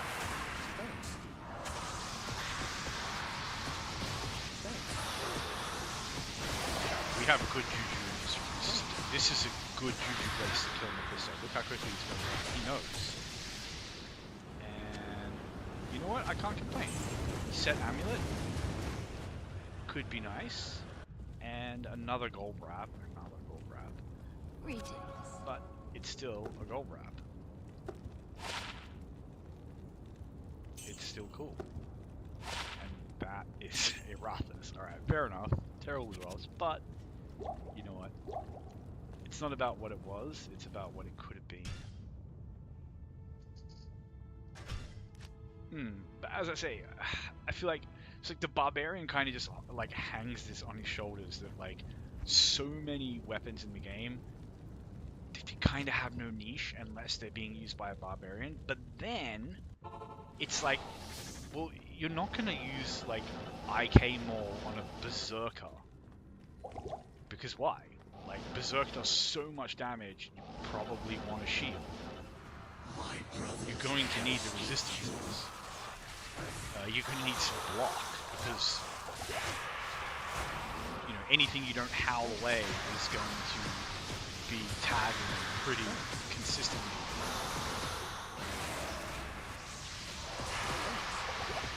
This is not so good juju, but let's try to keep my mercenary alive. Oh well, that's fine.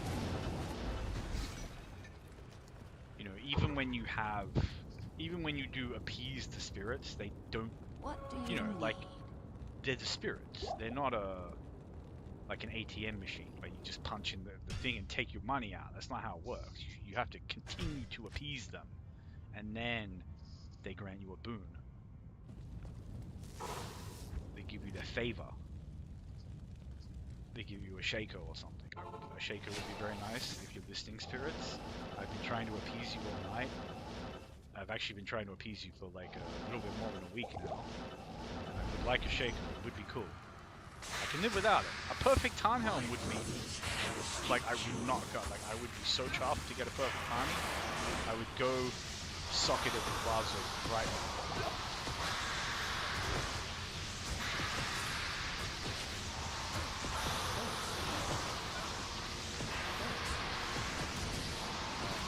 Not the cleanest of runs, but clean enough. And the spirits are still not appeased. We're at the two, almost coming up on the 2 hour Hail mark. to I'm you, definitely going to champion. need to smoke when we get to the 2 hour mark.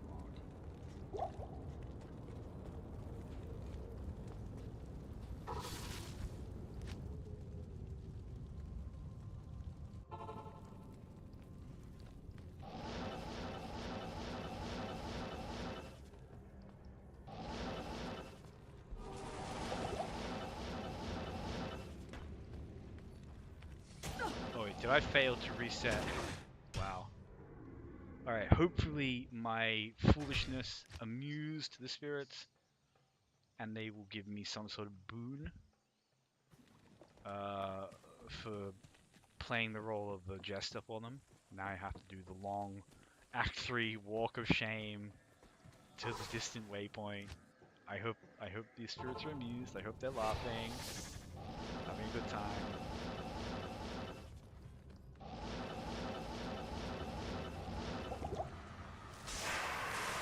My brothers have escaped you.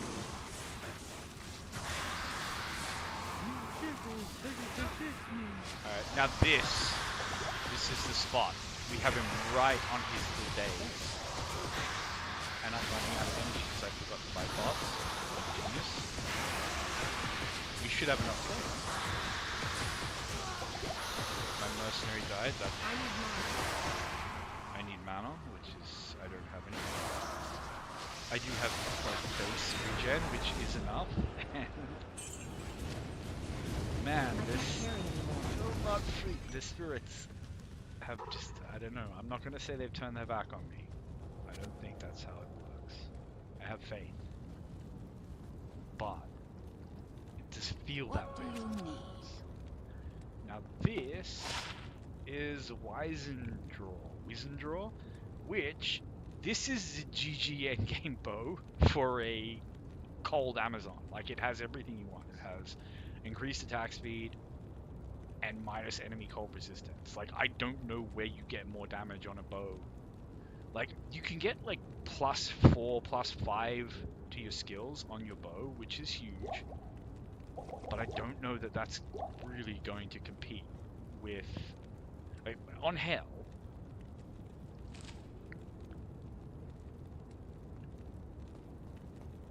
Cutting their cold resistance down, and I've got one of them, but this is a better roll.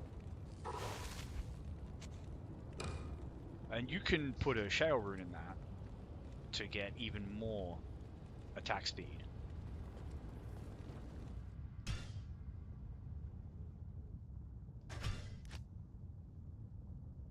Like I genuinely believe that that is the best bow, because at a certain point, reducing the enemy's damage mitigation becomes more powerful than like so when you're dealing with an enemy that has I don't know, let's say 50% cold resistance. You know, if you can reduce that by 30 something percent, you're not quite doubling your damage, but damn it is close. Whereas getting +4 to your freezing arrow or whatever, there's no way that's going to come anywhere near doubling your damage. But the two things like stack with each other, because the more damage you do, and then the less it's strangled by enemy damage reduction. You know, it's synergistic. So you want both. Like this is why things like Blizzard. This is a really nice armor, and it's kind of a shame that like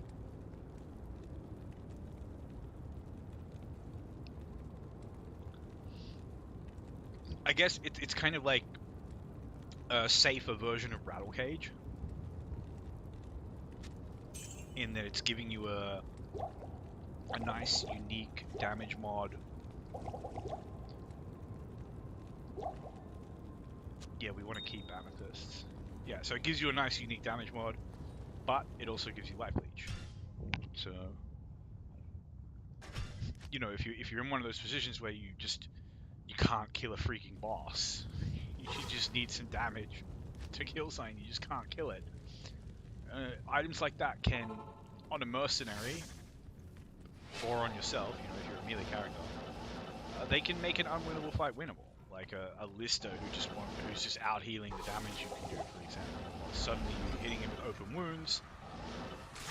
That stops him healing, and it's a consistent DOT that even on a weapon with really shit damage, because it scales with your levels, so its damage can get quite good depending on your levels. This is a beautiful position. I know the spirits are looking down, and you see they give us a rare set. This is Milbraker's rod, I think.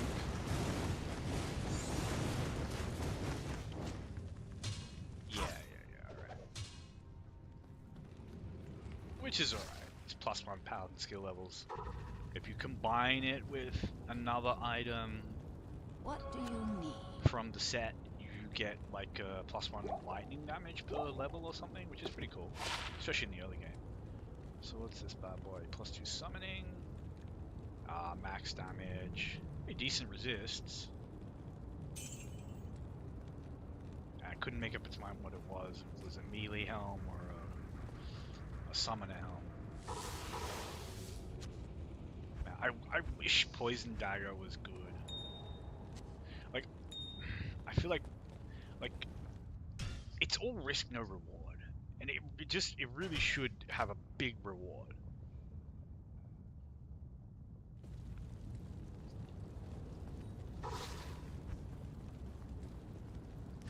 Like, so I would make it so that Poison Dagger has a hidden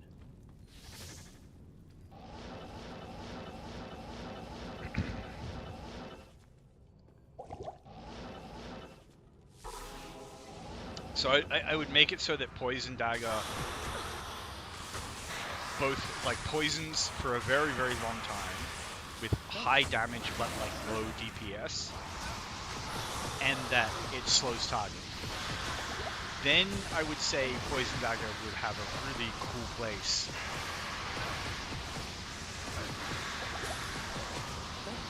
on your Necromancer gloves, because Necro's a kind of, aside from a summoner who's like, you know, full on going hard on like auras, revives, all that, and we just got a unique ring, which always feels great. And we got the Crown of Thieves, I believe, which is a pretty nice item. Good helm for a mercenary if you can't get anything else. At a big 12% life leech, really nice. Bit of life, good. Dexterity, who's going to complain about that? It's attack rating. Chunky fire resist. Solid helmet. I've already got one, but freaking solid helmet. And then, what do we got here? Another Ravenfrost. Man, I'm getting a little bit tired of Ravenfrosts. I think that's my third. But you know what? Realistically, like, every single melee build in this game wants a Ravenfrost. So the fact that I legitimately have 3 of them sitting here, it doesn't matter, because I'm planning to do a Zeal Paladin. I've got a Barbarian in the works. I'm going to do a Javazon. I will want to do a Boazon.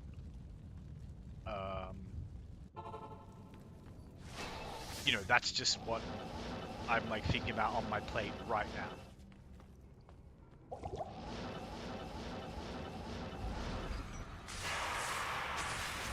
And all of those characters will want a Ravenfrost. Like, unless they're wearing Juriel Shell as their like endgame, which I don't have that many Juriel Shells to hand out.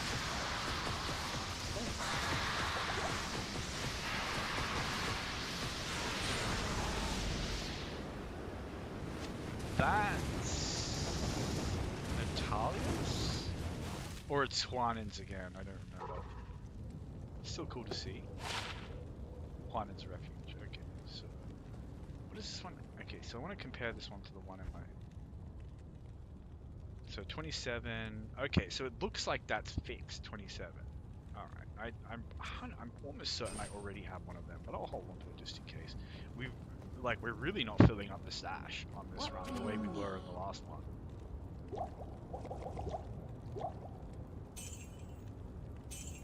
But that's just the way the, yeah, we'll hold on to that because I can cube it. That's just the way the loot pinata crumbles. Sometimes you just have nights that aren't so good.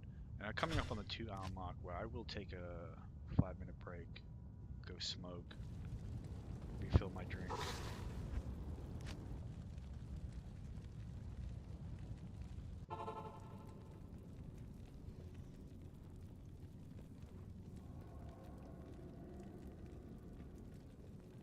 Oh, hold on a second. Someone just sent me a message.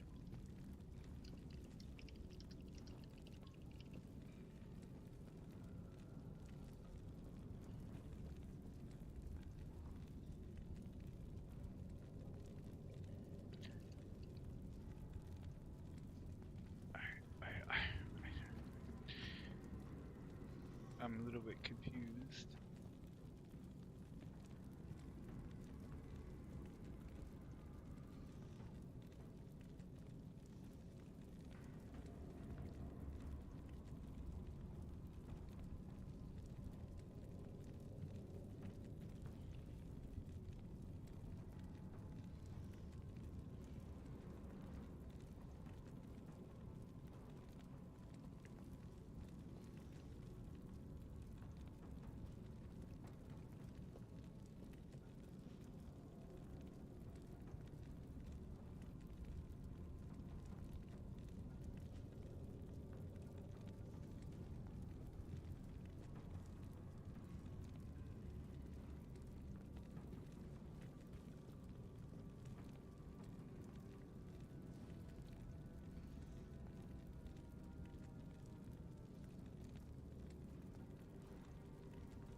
Alright, I feel like a jerk because I can't think who this person actually is, but I feel like they've definitely changed their name. That's fine.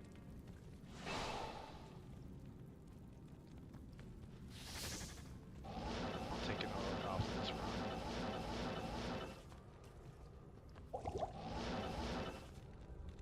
Floating shrine. I don't actually want to pop that. Alright, come.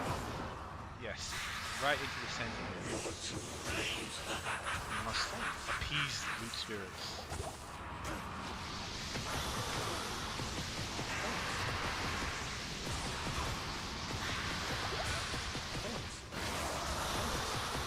I have so little mana.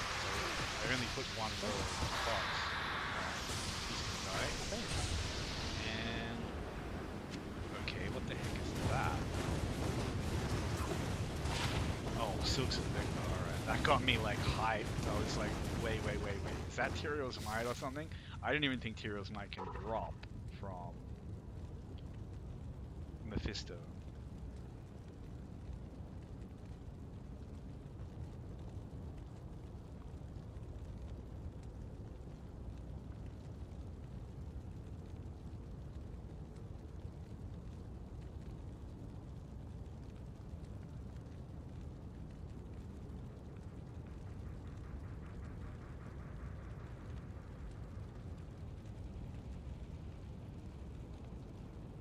Wow, I have a very long...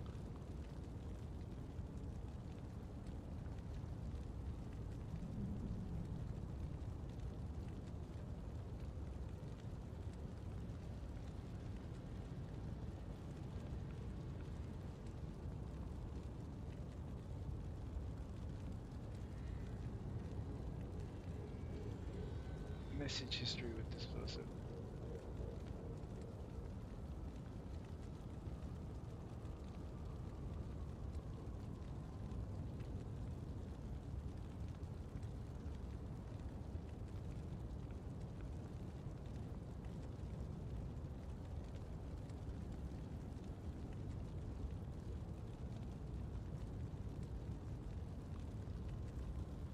And interesting conversations by the look of it. I'm just, like, I swear they must have changed their name because I don't remember them. But I think it's also been a while since we've talked. Anyway, Sooks the Victor is a cool find. I remember that was a pretty top tier item. It was really, really hard to get in OG Diablo, like before Lord of Destruction. Even then, it's very high defense. It's got mana leech, it's got plus to skills.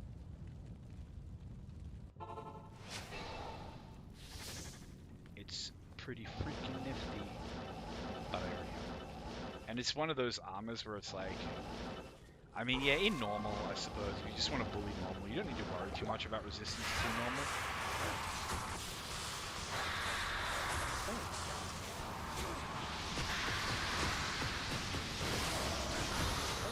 But like, you can't afford to not have resistances on your armor. Maybe a paladin, maybe an assassin. Please don't come out mercenary.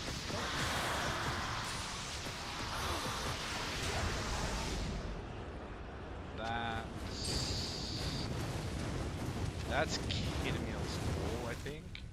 And the stiletto is Storm's Flag, which is nothing special, but...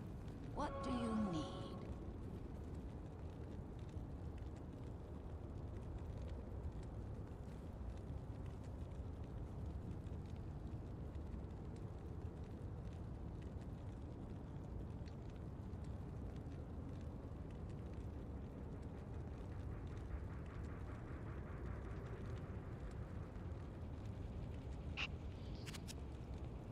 Anyway. I'm not going to keep either of these, but I need them just for funsies. This is cool. Like, hey, 88% lightning resist, can't argue. ED roll is not disgustingly low. And this is kind of janky, but I mean, look, at level 23, if you're a Holy Fire Paladin, like, okay, fair enough. Like, if you're going like fully twinked, fully, you know, muled over, just putting all the best stuff you can on, yeah, you'd probably put that on for funsies. Like, there's no way you're going to get +6 skills from your weapon slot and shield. And a Holy Fire Paladin, like, when you really start, like, pimping them out, you just kind of run around and everything just dies. Even in Nightmare, it's a little bit like that. But any solo element that doesn't have some kind of like really strong trick up its sleeve, it just hits a wall in hell. Like the damage falls off so much, but the good ones have tricks up their sleeve. Like a Blizzard Sorceress just teleports past anything she doesn't want to fight. Doesn't matter. And then you focus on killing things that you're optimized to kill, and it doesn't matter. They can't, they can't really slow you down. You just teleport past. Who cares? And if you occasionally have to deal with something that is immune to whatever you can throw at it, odds are you can static it down and let your merc finish it off, or at the very least just let your merc finish it off, and you have teleport to keep your merc alive. You have the tools you need. So, and a sorceress levels up so fast, your mercenary is going to get very strong very quick. Just like this bad boy, he just face tanks Mephisto most times, plays 3. He'll survive a player's 8 Mephisto, depending on how, if I'm willing to go back to town, even just once, for a little bit of a top up on the heals, if he gets unlucky. If he gets lucky, we just face tank him for the whole fight, no worries.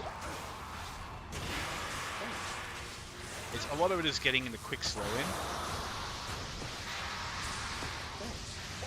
Like, Mephisto can sometimes just kill him before he gets a hit in. And that's especially true when he plays a Steel Skull. And I'm not even sure what that is. Battle Axe? The Chieftain, I think. Just kind of early game. Damage stick. I don't think it really has anything else going for it. Steel Skull is, an MF helm for melee characters, which is pretty nice. increased attack speed, dual leech, and you know, up to 40% MF. It's throw a topaz in it, and it's pushing MF wise. It's getting close to this with a bunch of nice stats. Like, you know, it's your melee Tarnhelm basically, and it's pretty decent. I think I already have one sitting in my stash, but I don't know if the magic find roll is as high, so I'll probably hold on to that. And the chieftain. Okay, so the chieftain has all res 17. That's really nice. Like, okay, imagine a world where you're playing, you know, some kind of axe barbarian using a two-handed axe. That's just what you want. That's your style. Or you're using one-handers, but you find this bad boy. You're going into Nightmare. You upgrade it to an exceptional. That's still 100% ED. It's still 20% IAS. Damage will not be great, but it will be okay. And that 17 res will feel super clutch. But the damage is ultimately not good enough. And, you know, I feel like you probably just, you know, farm the stuff to make an honor or a black or something. But it can be surprisingly time sinky to farm stuff like that. Sometimes it genuinely is better to just cobble some MF together, do some Mephisto runs, you know, even if you're not a sorceress. You know, roll a really, really favorable map, because you could do this map as a barbarian, it wouldn't even be that bad. Oh, no, not this map, but the last map I had, where it was literally just, because this one you have to teleport around this corner to make it quick. But even walking, it's not too bad. It's a little bit of a trek. You're likely to find some dolls or something. The barbarian just howl and run past them.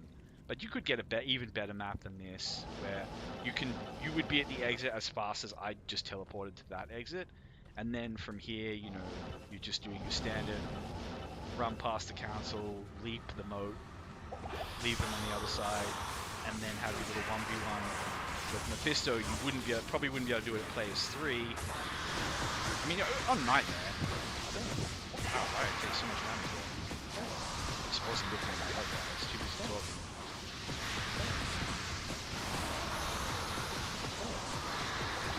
Do not kill my mercenary. And man, the spirits are just not the loot spirits.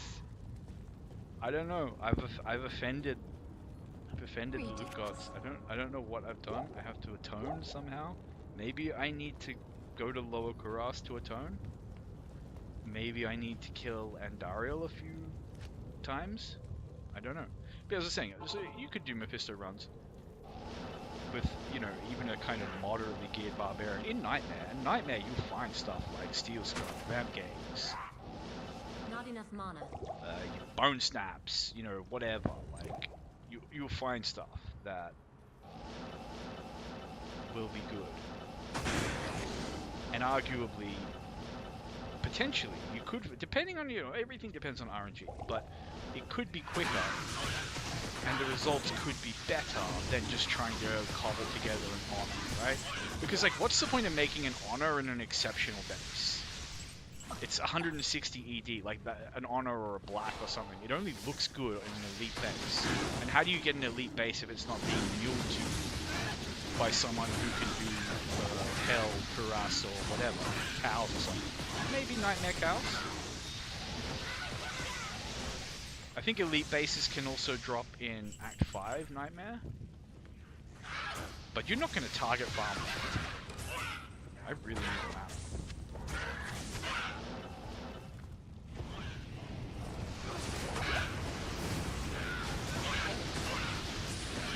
Mercenary's probably gonna die here. Maybe.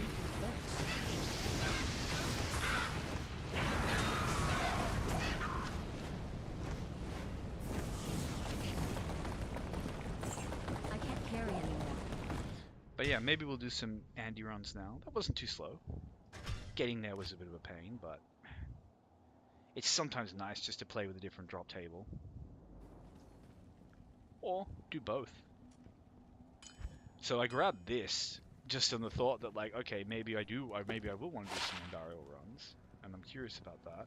So what does this one do? I rarely see this, the double axe, but it's just a damage stick, and not a particularly good damage stick. It's got nothing going for it. That's a bit sad.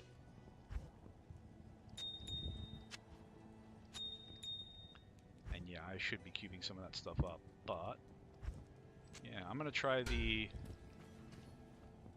Andariel's Visage on my boy. I have tried it before, but that was when he was lower level. And lower level, they just get beaten to death in melee, because the bosses just hit them, and the bosses do a lot of melee damage. So if a boss is just whacking you, like consistently, and you're trying to tank them toe to toe, like a Merc has to, you just die. Even if they're slowed. Even if they're slowed 70%, you'll die. Especially players 3 or more hell. But when you get your level up a little bit, and they can't consistently hit those melee shots, having more resistance to the poison might just be the clutch. It also gives them more attack speed, which is cool, and a tiny little bit more life leech, which isn't going to matter so much when he's carrying the Kelpie Snare. But can that be? Nah, there's no way a Dragon Shield can be 4-socket. Okay, we don't want to aggro Andariel until we kill these guys. So this is what I don't like about Andariel farming.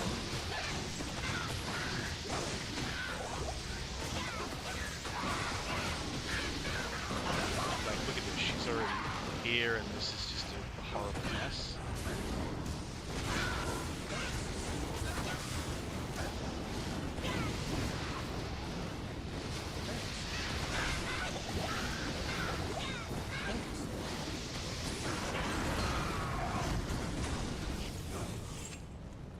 I can't carry anymore. But she can drop some pretty cool stuff. There, the dollars. Is this just ethereal? Is it socket? Okay, that's cool. So I always love to see a 2-socket circlet, just because it's the coolest looking lore. Let's be real.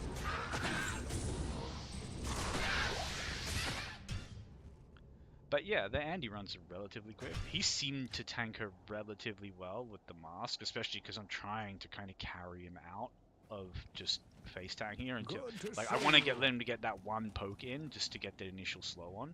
Now this bad boy, yeah, we found a bunch of them. There's nothing special about this, but it's just cool to see.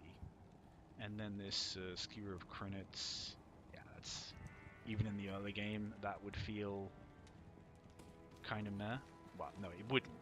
At the level you get it, it would feel fine, but Hello.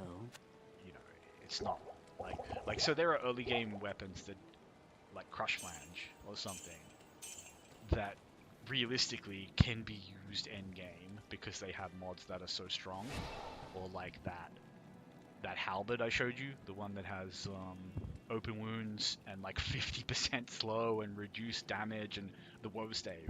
That thing is such a hurt stick. If you just upgrade it to exceptional, like as a druid or something, like you just kill bosses with it. Because it just slows them and cripples them, and then the open wounds just takes them down, and all you do is just leech and not die, and just, like, it's slow, but it happens. And it's safe. And like, a Kelpie Snare might be better. Like, a Kelpie Snare will do a little bit more base damage, but look, it's the open wounds that's going to kill them. I like Kelpie Snare on the Mercenary because they kind of need the damage for the leech, because you can't get leech on a Mercenary on like wings and stuff like that. So you can't get a really high amount of leech. This is a really nice map.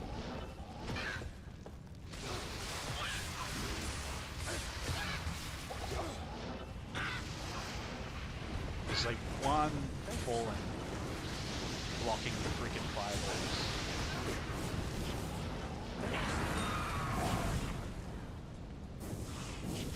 She goes down fairly smooth. The only problem is I don't always remember to switch to the toolbar to that.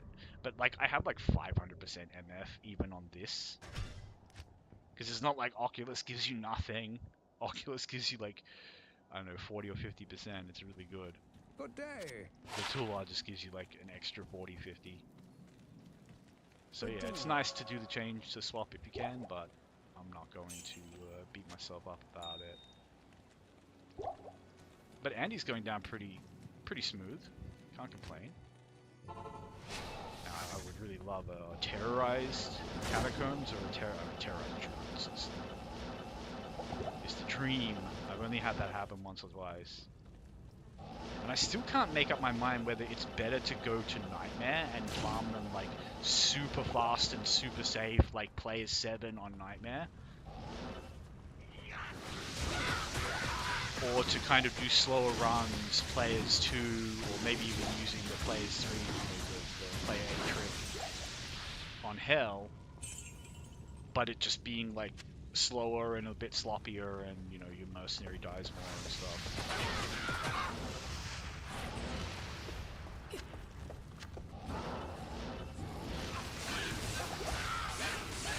Static first. Thanks.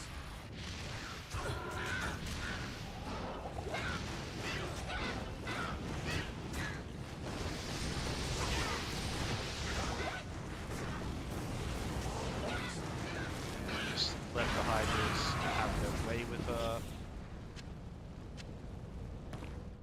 And it's a little bit of a clunkier fight than Mephisto, but it's all relatively safe.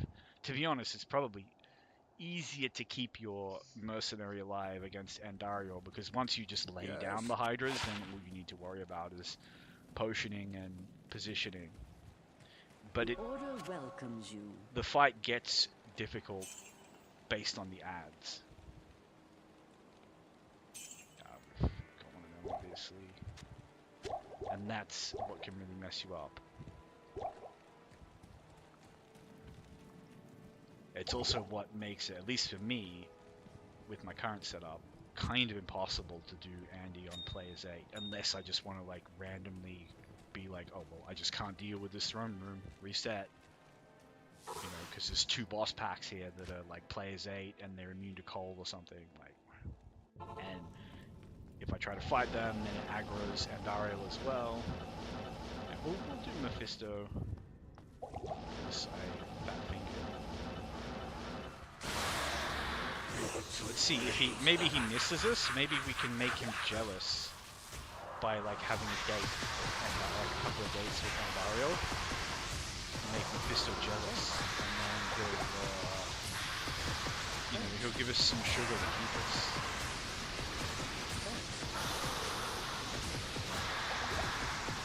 Come on, you were always my bae, Mephisto. I only left because, you know, you just couldn't satisfy me, which is not my fault. I really tried to make this work. I'm gonna go back to Andariel, man. You don't want to make this work. I'm trying. But he has to meet me halfway. And he's just not. He's being really, like, entitled. And Dario might not like really give us any more, but like at least she's new, at least she's different. There's a certain amount of excitement in that. Man, I'm just waypointing everywhere because I'm just flailing around. I don't know how to play this game. I'm still learning. I'm just teleporting past mobs and like, wait, what was that? Oh, come on. But see, like, this would be pain to farm as a barbarian. Anything other than a sorceress. I think that the assassin has a teleport skill, but I don't think it's spammable like...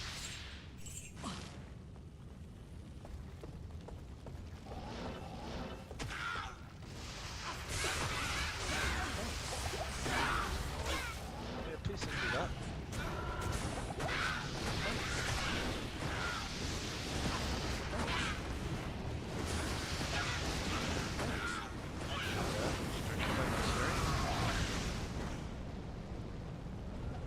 Treads of Cthulhu. But you know what? I think this might be the worst unique in the game. I think it might actually be the worst unique in the game. Like, I mean, I was gonna say that, but Good honestly, day. early game, if you found these, I mean they're ethereal, but whatever. Like they do nothing. Plus 10 to life. Okay, plus 10 to life at level 15 is okay. Lower stamina drain maybe for a sorceress. You probably still care about that.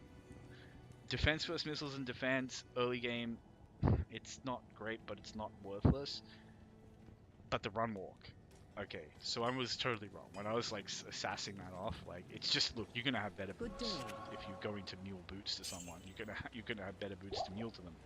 But if you're playing through the game normally, or you're doing a solo self found or something, and you find those at low level, you will be very happy to slip them on the old Tootsies. Like you're not gonna complain about it just for the 30 run walk.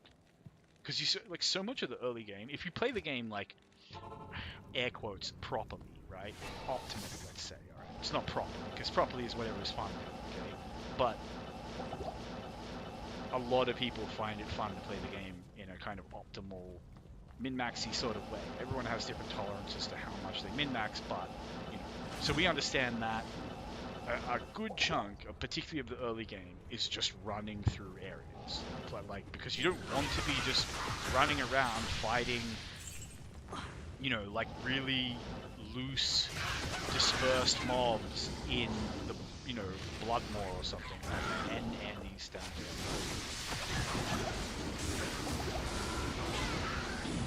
Alright, we are definitely losing our mercenary. Although, you know what? Let's be stubborn about this. Let's make a mess. Sometimes you just have to. Like, maybe we'll lose him anyway,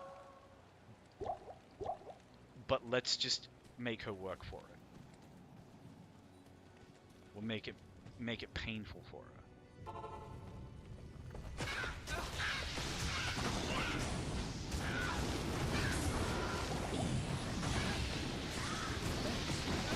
Oh, because she ran in first, she just got absolutely blasted by the Hydras. Elito Delito. And we saved our mercenary. Nice little play. I'll take it. I should have done a Mephisto while I was there, but I feel like you should probably do Mephisto first, and then Waypoint from Act 5 Stay a while and listen. to... Yeah, so let's try that.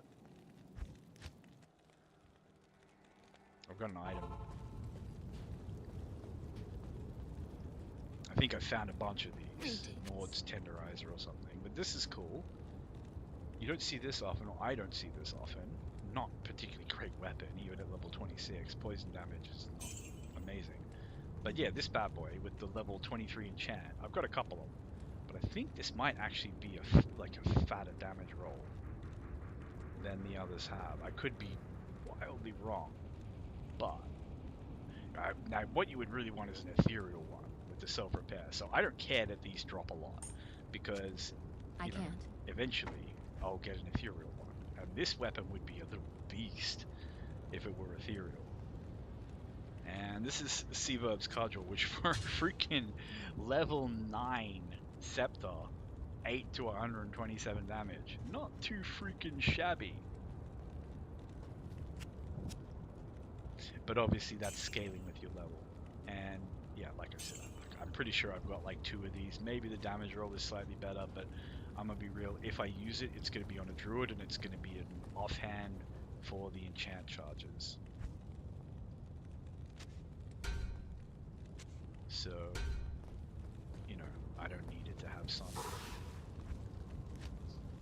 min-maxed god tier damage roll. And to be honest, if you use it, the damage will be fine at that roll.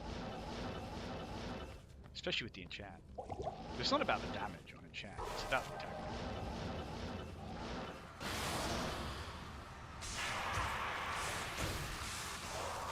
Like, think about enchant, and you know, think about anything that buffs attack rating as like these. This is just points I don't have to put in decks. So this is allowing me to like pump life and be safe without, you know, completely like stifling my damage. You can just stay there.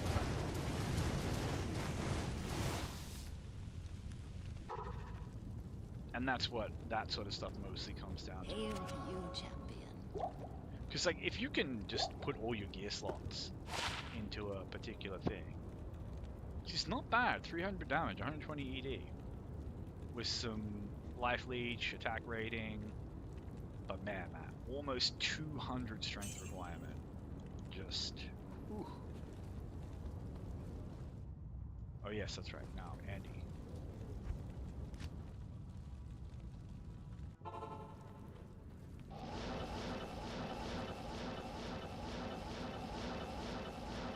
I always forget, you gotta teleport to Andy, so you actually kind of want to carry more energy pots, and I just don't really have the spaces in my inventory to... That was fun. Yeah, like I actually have to go back to the encampment just to get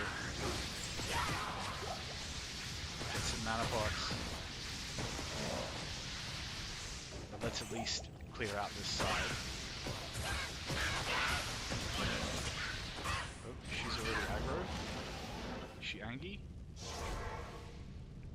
Yes, this is why I'm not the biggest fan of Andariel. The fights are a bit of like getting there takes longer, even if you have a really good map.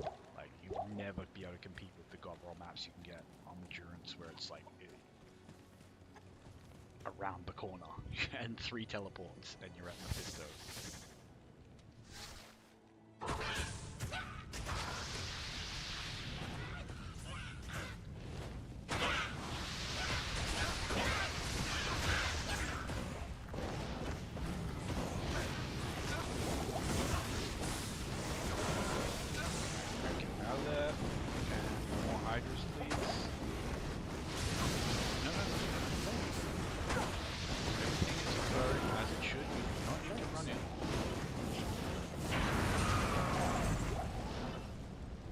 We're making this relatively safe, but I don't know. I don't think Andy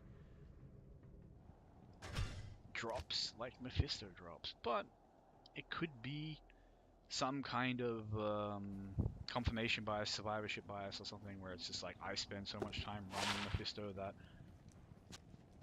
I see good drops on Mephisto, and I don't spend enough time running Andariel to really see the good drops that she can do. I have had some decent stuff from Andariel.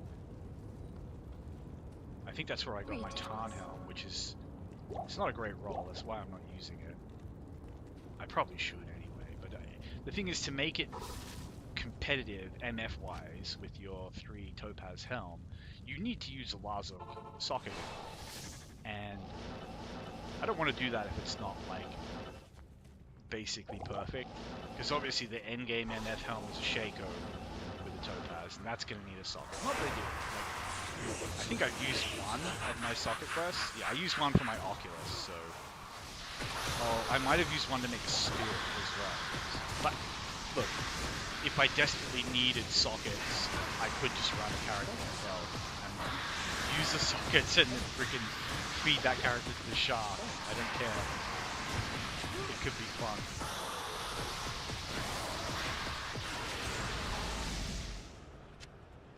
That's... I don't know.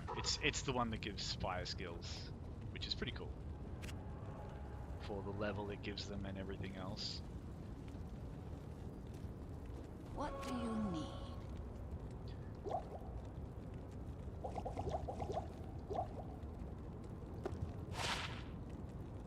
Yeah, not bad, not bad. On the Act 3 Mercenary at level 22.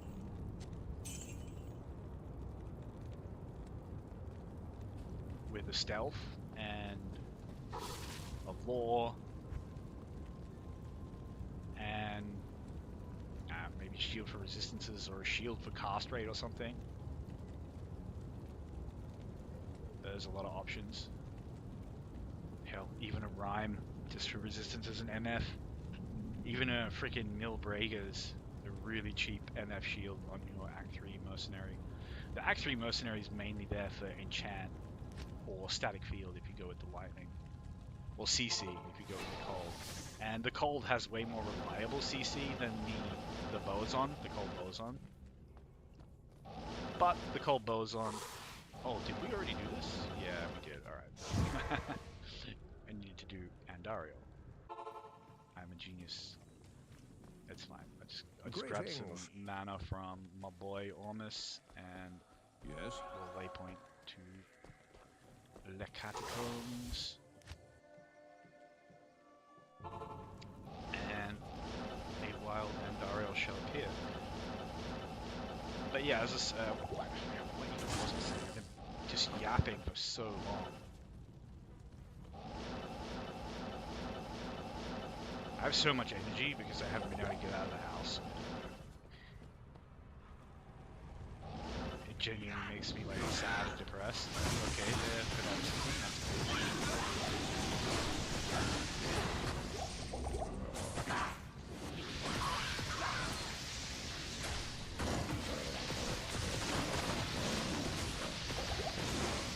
look at my look at this voice. Can't get my channel. This is with the Kelpie Stare as well.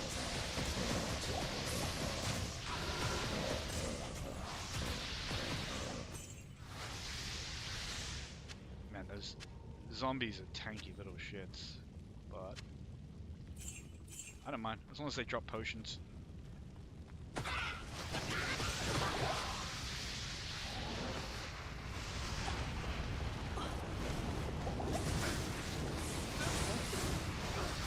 She's gonna go down so fast here.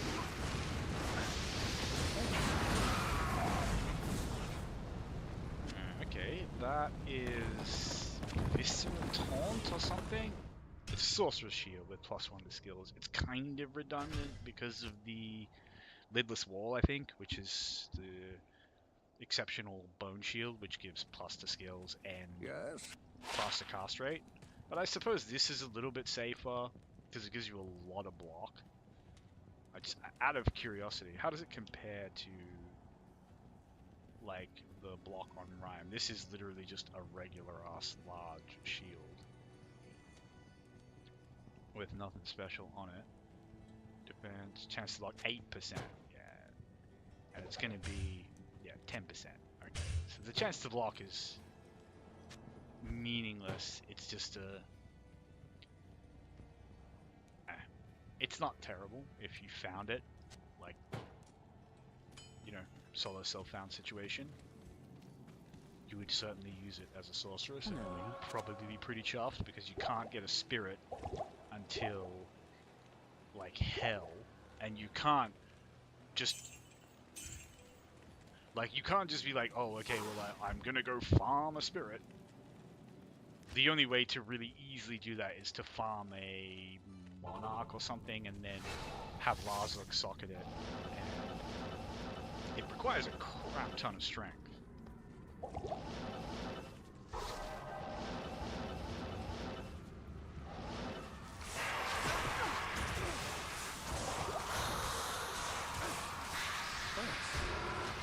So personally I think the Bone Shield that gives cast rate and +1 to skills is better than Spirit in some ways. You can socket that one and chuck a diamond in it to shore up your resistance. Spirit doesn't really give you any res. But it does give you life and mana, which is cool. The Bone Shield also gives you like a lot of mana after each kill, I think, which is pretty nice. That's the good set ring, but I've got a bunch of them, so not fast. Let's go do an Andy run, and then coming up on the 2 hour and 30 mark, I might need to have a little bathroom break.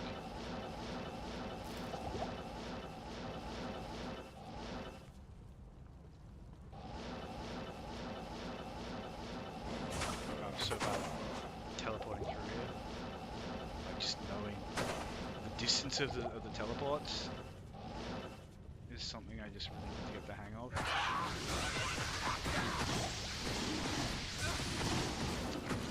Kite these guys out. they're so annoying that they shoot.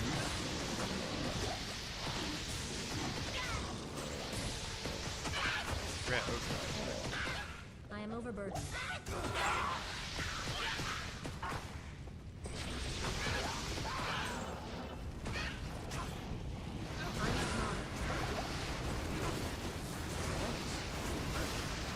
Oh, wait, am I not in static range?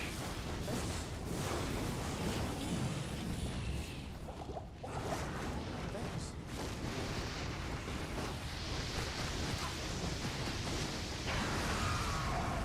Yeesh, those are I am spicy. overburdened.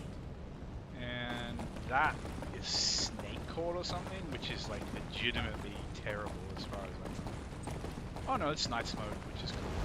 And that's Venom Lord, which is meh. Could have died stepping in that fire. So low from the poison. But yeah, I mean Andy's doing okay. She's not dropping nothing. Night Smoke is cool. I really like Night Hello. Smoke. If that is Night Smoke. And you know there's a reason it was the Yes? like the #1 belt for like a necromancer or a sorceress or whatever back in the day, like before you had, you know, arachnid mesh and stuff. But yeah, I mean, man, for the level, it's good. You can upgrade it without it requiring too much strength, so it, you know, has a huge amount of slots, and it's just a 10 res all belt. The damage taking goes to mana can like it's not something you rely on to like. That's quite decent damage for a rare. But yeah, it's not something you like rely on to top up your mana, you know, unless you're like a, I don't know, Hamilton or something.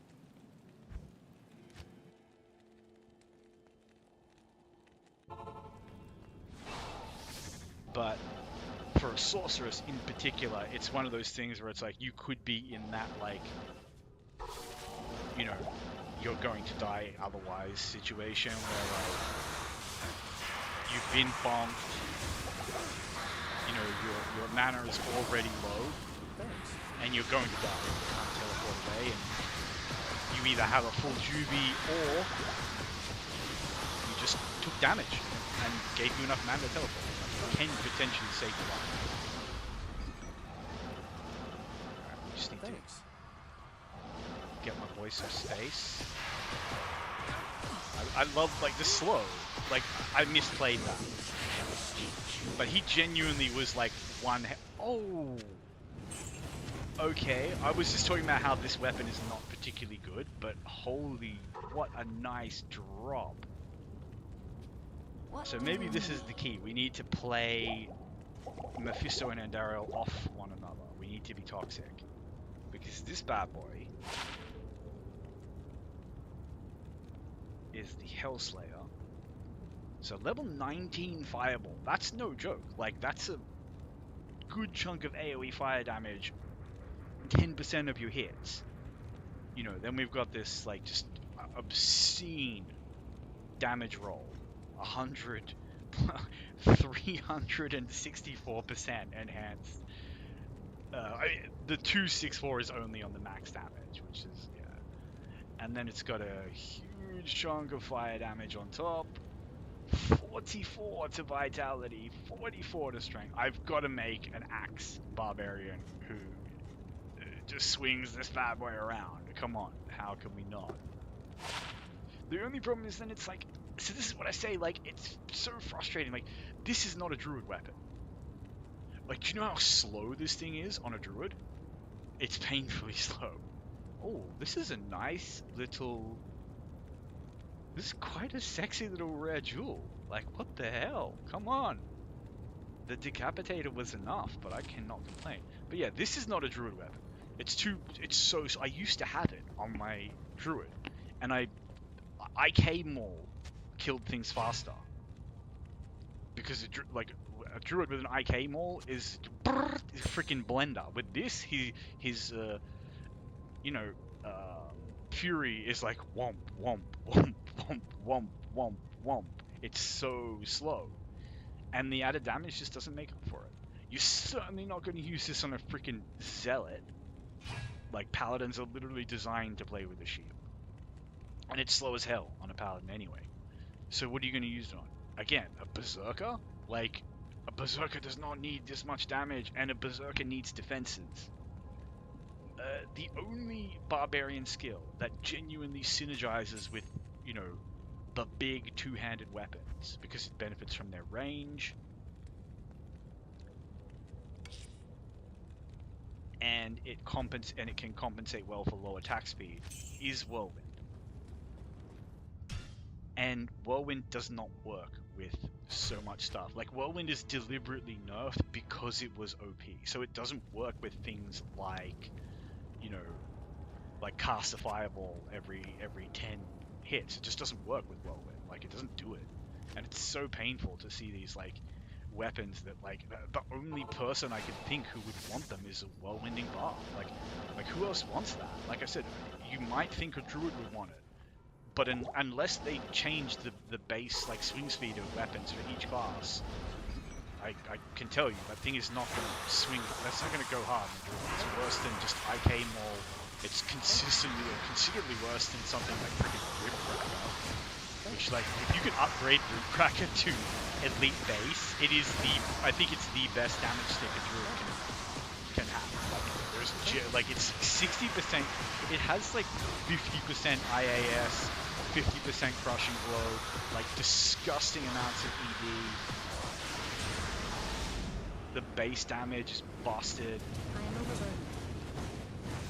It's genuinely OP. Maybe Windhammer is better. I don't know. Because Windhammer also has like 60%. But I know Ribcracker outperforms IK Maul on a Druid.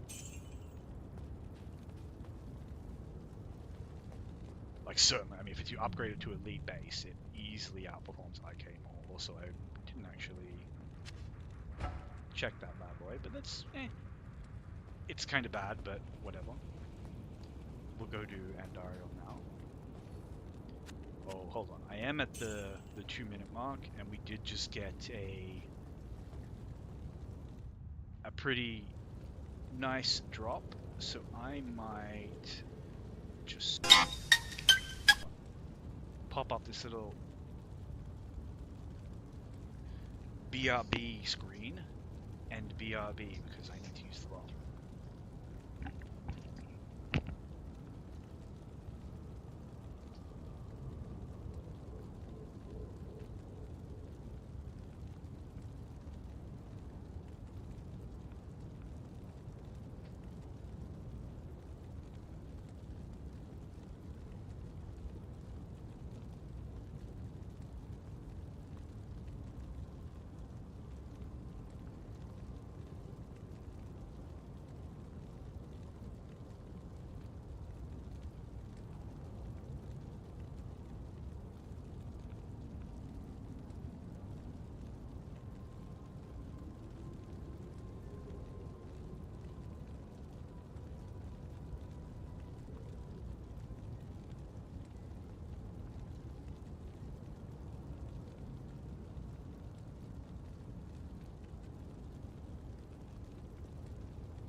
And with that, I'm back. You guys, you can't get rid of me that easy. The loot gods are finally appeased. They dropped me something really nice that I can't complain about. What originally went there? I don't know. I recently, like, you know, switched all my charms around. Oh, I guess I can do a quick look at the gear check. So this is kind of the only, like, sexy thing that on my sorceress is set up. This is the only thing that I consider to be, like, particularly sexy. And it's not the Oculus itself. Although I think the Oculus is a fantastic item. Obviously, it's not that rare. But it's the perfect cold facet that I found and socketed into it. And that's pretty cool for me. Perfect chances, nice. They're just perfect MF boots, they're okay. Rings could be a lot better. MF amulet, and then just your standard, you know, poor man's setup there with your gold wrap. And a number of MF charms though, and a pretty nice roll on the Geeds. Like, I found a bunch of Geeds since then, and none of them have given me a good roll. And this is my mercenary setup. And Darrow's Visage would go off if we were... Well, he seems to be doing fine against Mephisto with it, to be honest, so... Maybe just leave it on. Maybe give the Vamp Case to someone who needs it more. I don't know. Anyway. No need to stress about it. He's doing fine without needing swaps. And I love that. I really like the thought of just being able to leave an Endario's Visage on him, but it might kind of mess up. Oh no, look at this. We're in hell. This bad boy's resistances. He just doesn't give a shit about the reduced fire. Nah. Chunky boy. Gotta love a good mercenary. Oh, come on. Did I really not reset? Okay. My bad. Didn't reset the engine. But you gotta love a good mercenary, man. Like, the mercenaries can just finish the game in this game. I think the only one that would really struggle, well, I say really struggle, is the fire, the elemental ones. But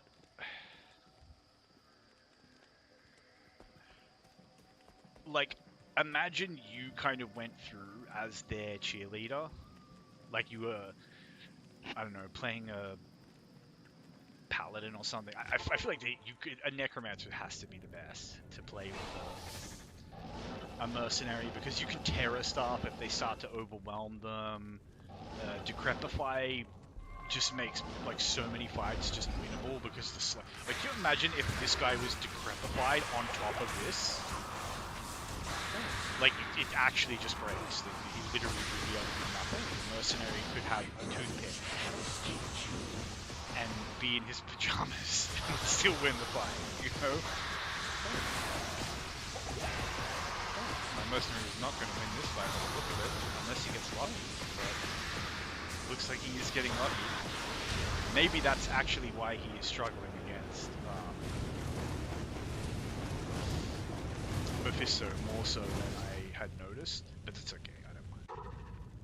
I mean, I can always try the Vamp Gaze against Endario, but I don't think it's really going to make much noticeable difference. It's just RNG, whether they land hits on him, and this bad boy, this has to be an elite, right? No Mage Wrath. Okay. I feel like I have this. Yeah, I've definitely got this. But this is an exceptional. It's a nice bow with the adds 25 to 50 damage. And the skill levels, 15% mana stolen per hit. Really nice for a multi-shot. Zon. I'll put that to good use. But yeah, we'll try this. I feel like he'll definitely survive better against Mephisto with that. And I don't know what the ED roll on that, like what's good, what's bad. I also don't really care. If I ever use that bow, Hail to you, it will champion. be for, you know, like 20 minutes of gameplay as a Boazon that, you know, a shared stash type Boazon who's just getting everything handed to her, and there might be some time where I just have 3 or 4, like, 'cause I'll do that. I'll have 3 or 4 bows in my stash for, like, you know, nightmare, for normal, whatever, different levels, play around, so that might be the only time that gets used. And you know, realistically, if I'm playing a Boazon or something, I'll be rushing to get my hands on a Bariza and then, you know, something like an Eagle Horn. I'd love to say Wind Force, but let's be real, I could play this game for like the next 3 years and not find a Wind Force. I've already found an Eagle Horn, which is pretty cool. And multiple Barizas, they don't seem to be particularly rare at all. That was the case even when I played. Bariza was kind of like the bow of the people for the physical damage Amazon. It seemed like all of them had one. But Mavinas was another one that was pretty common and pretty commonly used. All good bows. But I think I mentioned this, but my kind of holy grail bow is the Witchwild String, which I think is super slept on. But you would need the rune to upgrade it to an elite base. And then that's a lot to invest if you don't have faith. But I have faith. I know how strong that thing can be. Because at high level, it's almost getting guaranteed deadly strikes. I think so. I think it's 1 per level. It could be a little bit less, but even if it's 50%, whatever. So every second shot is a flat double damage. The base ED roll is not the greatest. It's like 200%. But it has 2 open sockets. It has that deadly strike. I don't know what I'm doing right now. And on top of that, it has chance to cast amp damage, which is just another double your damage. And the way that amp damage works is like, to me, I look at it similarly to something like Crushing Blow. But it has utility Crushing Blow doesn't have, and there are areas where Crushing Blow is stronger. But, as I say, I look at it like... how do I get rid of this? Please go away. Thank you. Okay. There we go. All good. But yes, I look at it similarly to Crushing Blow. That if you're like base damage, if you need to really like wail on something, because your base damage isn't going to really get the job done, then this comes into rescue. So Crushing Blow comes into rescue by, you know, percentage reducing the damage. It's particularly great for something like an Agros.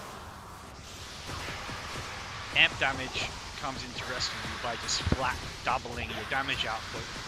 But in Hell, secret knowledge, it also strips the enemy's physical resistance. Now the physical resistance alone bottlenecks your damage by halving. So you add amp damage on, like any kind of damage buff then on top of that, the effect is tremendous. It probably won't kill Hell Baal as quickly as Crushing Blow would. Greetings. But for something like, I don't know, some random, you know, really tough, super unique, I would argue it would kill them considerably quicker than Crushing Blow, because it sits in a kind of utility niche somewhere between,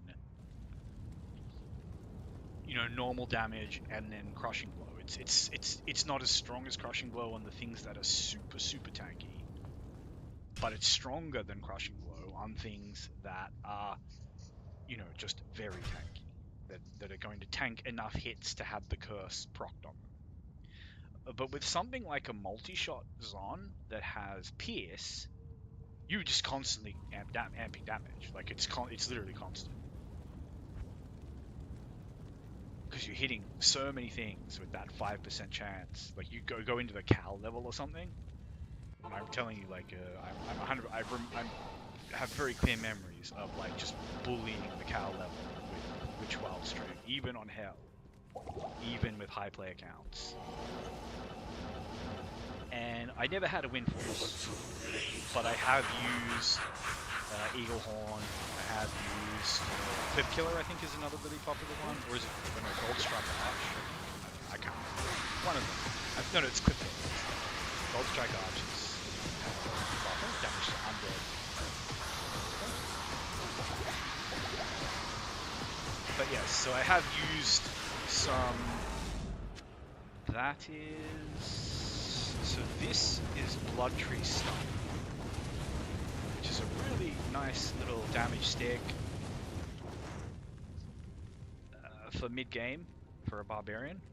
Like, it's one of those like beautiful items. It's just like everything on it is good, and you want everything on it. You know, like +3 to Mace Mastery, +2 to Mastery, so effectively +5 to Mace Mastery. So much attack rating, a good chunk of extra damage, more critical strike, big chunk of enhanced damage, +25 to strength. There's just more damage, and all resistance is 20. That's just freaking sugar on top of a two-hander to give you some big res. Like, this is your mid-game bone snap, if you're that way inclined. Sadly, I already have one. And this is your late-game bone snap, your IK, but that's got a really bad crushing blow roll. But yeah, so this one, I don't know if this has a better crushing blow roll than the one I have. So, look, my stash is not exactly full, so I might as well hold on to it. But yeah, really cool weapon. As far as I understand, can't be super common, because this is only this, I think, the second one Mephisto has ever dropped for me. Yeah, just really cool. And then there was, yes, so this one, the Spine Ripper, I think, well, ID at the shop, which What do you need?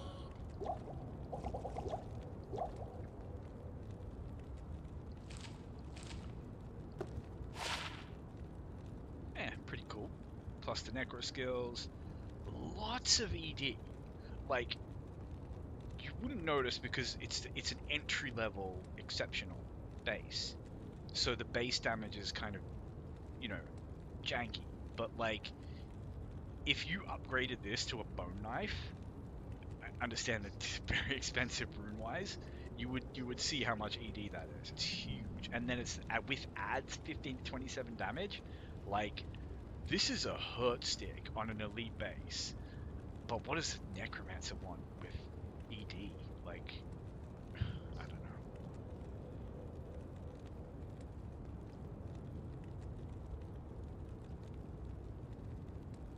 Oh no, has my game like frozen? No, it didn't. Alright, it just had a little moment. But yeah, as I was saying, what does the Necromancer want with ED? Like, if you could design the perfect knife for a poison dagger necro, if I was designing it, it would have minus target defense, it would have slows target, and it would have chance of crushing blow.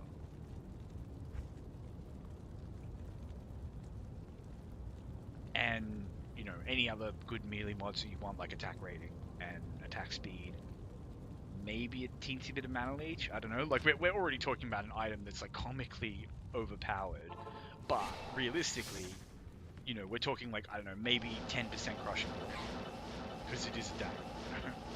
But like, let's say like, I don't know, 10% crushing blow, 10% over wounds, 2% mana leech, 10% IAS.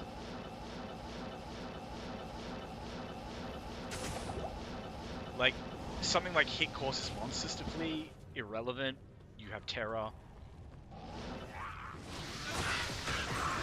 But slows on a boss, or anything that you can't just terror away, or CC or confusion into irrelevance. Yeah, slows would be so good for a boss. Like, you could fix Poison Dagger by just giving it slow. Ooh, rare circuit, hell yeah.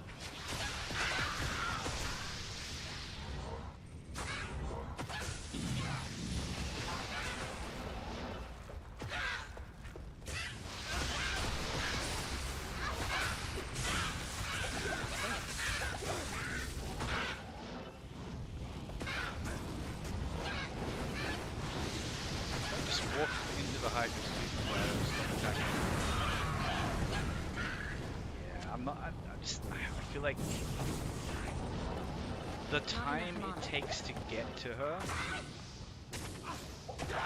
I heard a jewel drop, yeah.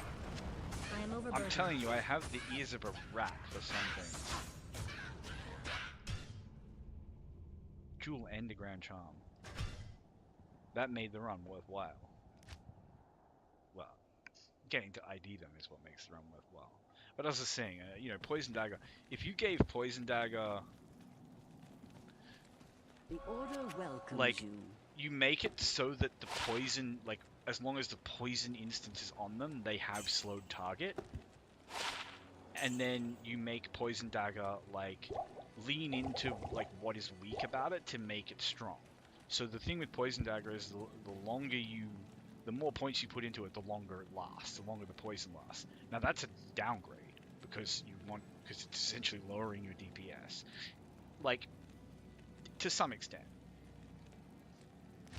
Like, it's giving you more damage, but also making that damage take longer to apply. But other poison skills you have, like Poison Nova, don't do that. So Poison Nova becomes a better boss killer than Poison Dagger. But then it's like, you can't, like... Alright, if you just make Poison Dagger a boss killer, it's like, well then what's the weakness of a Poison Necro? But, what if you just made Poison Dagger essentially like a single target Decrepify that also damages the enemy, just like putting a really long poison instance on them that also slows them. So it's like, you're going to Poison Nova away ads, right? Because like Necromancers do not have a problem killing ads. They have so many good tools to do it. And I've made a pig's ear of this fight because I've been too busy chatting. Thankfully, it is Andariel.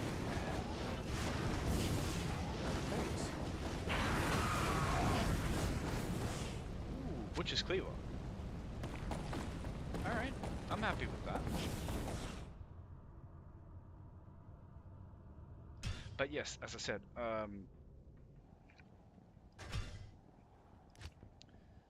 Necromancers have Poison Nova for ads. They have Corpse Explosion for ads. They have Bone Spear for ads. Like, they have tools. Now, what does this bad boy? This is a really nice axe, and this is another one of those weapons that, like, has big potential for being upgraded to an elite base. Because even though the ED is not the strongest, it also has the 30 to 50.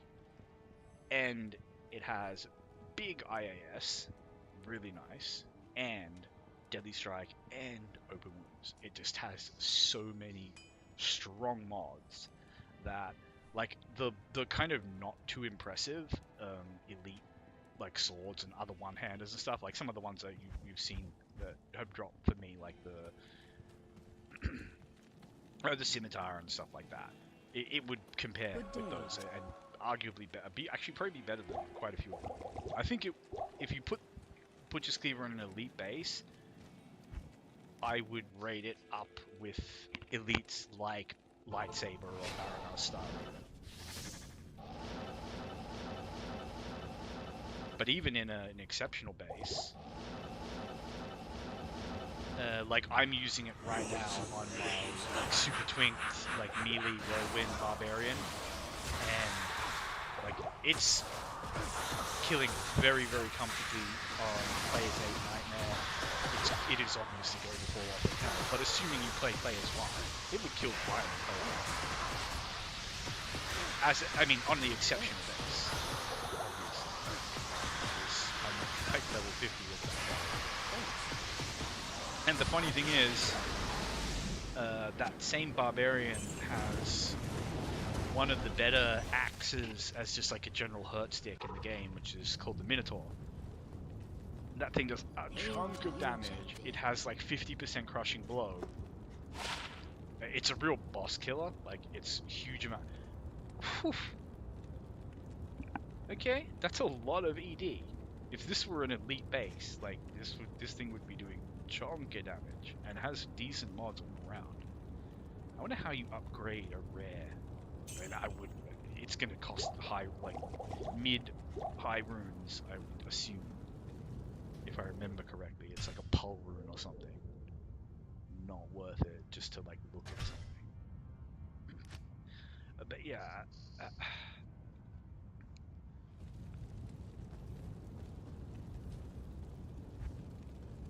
as I was saying, the Butcher's Cleaver, just monstrous little axe.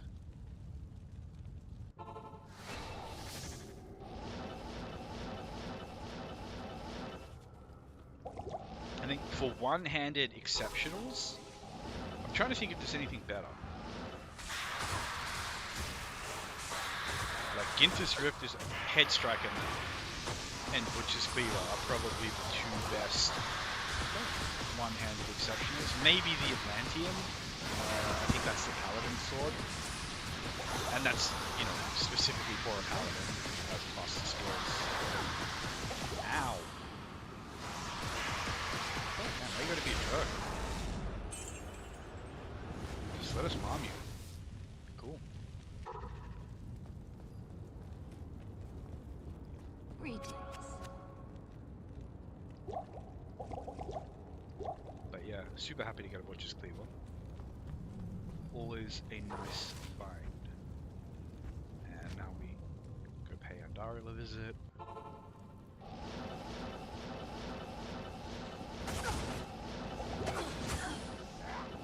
Preferably without dying or mindlessly teleporting all the way. But this is what I like about it. Like I say, the power of just leveling up. Like, I'm in my, you know, my MF gear, and I'm just mindlessly teleporting through, you know, players 3 hell dungeons, taking hits like a numpty, like, absolutely faffing about, no gameplay, no sense, and, you know, the game tries to punish you, but when you're really high level, it's just, you just over level, and it's so good, because it makes it safer and easier to farm, which means more MF gear, which means better drops.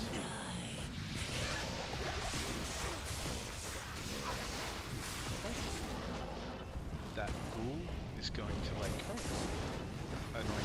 I can sense it already. No, he's not. And he is such a tame one with the Hydras. They sort her out quite nicely.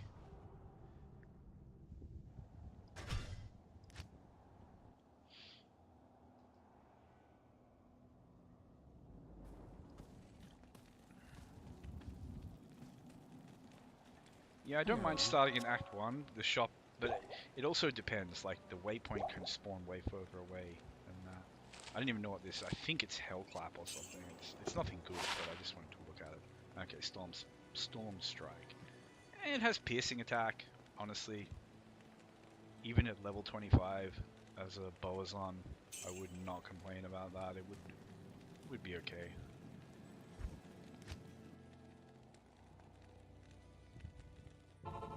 Like, I think the real early game power is in sets.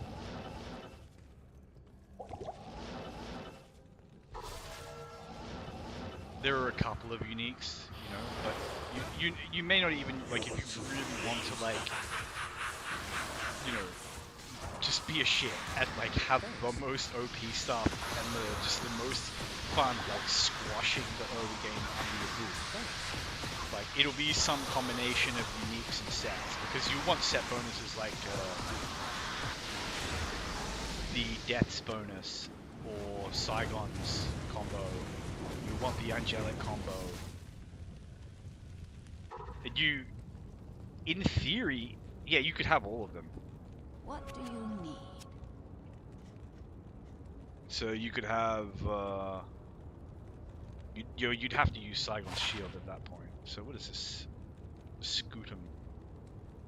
This is just one of those weird items that just kind of doesn't really have a direction. Like, it's got a little bit of this and a little bit of that. It's 50 res shield with good block, so it's not worthless. Half freeze duration isn't terrible.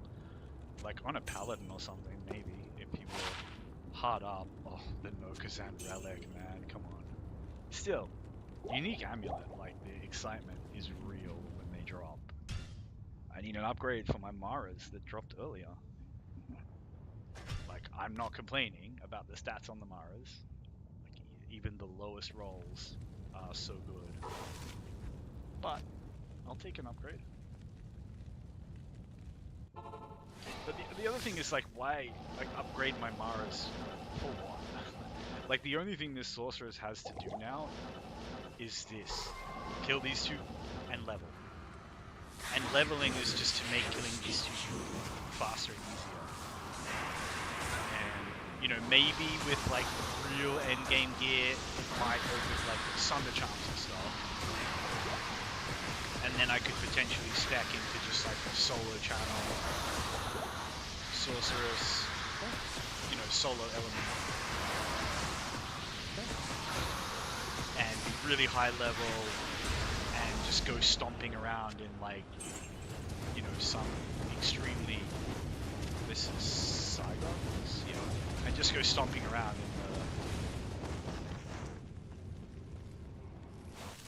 the highest level areas in the game, you know, just doing like 8-player terror zones really fast, slaughtering everything, getting lots of like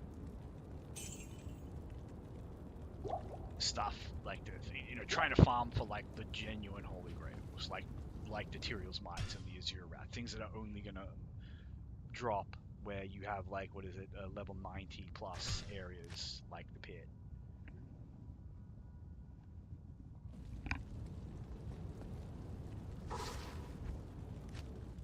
So that would be the end game for this sorceress. Like, I see no reason to try and force it into Ubers when I can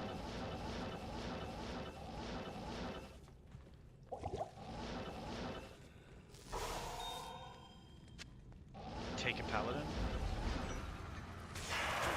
And honestly, I could already have a pretty decent setup for Ubers on a Smite paladin.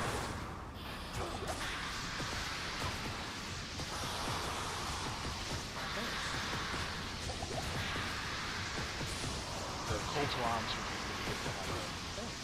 I've got the runes for it because I found a freaking Om rune.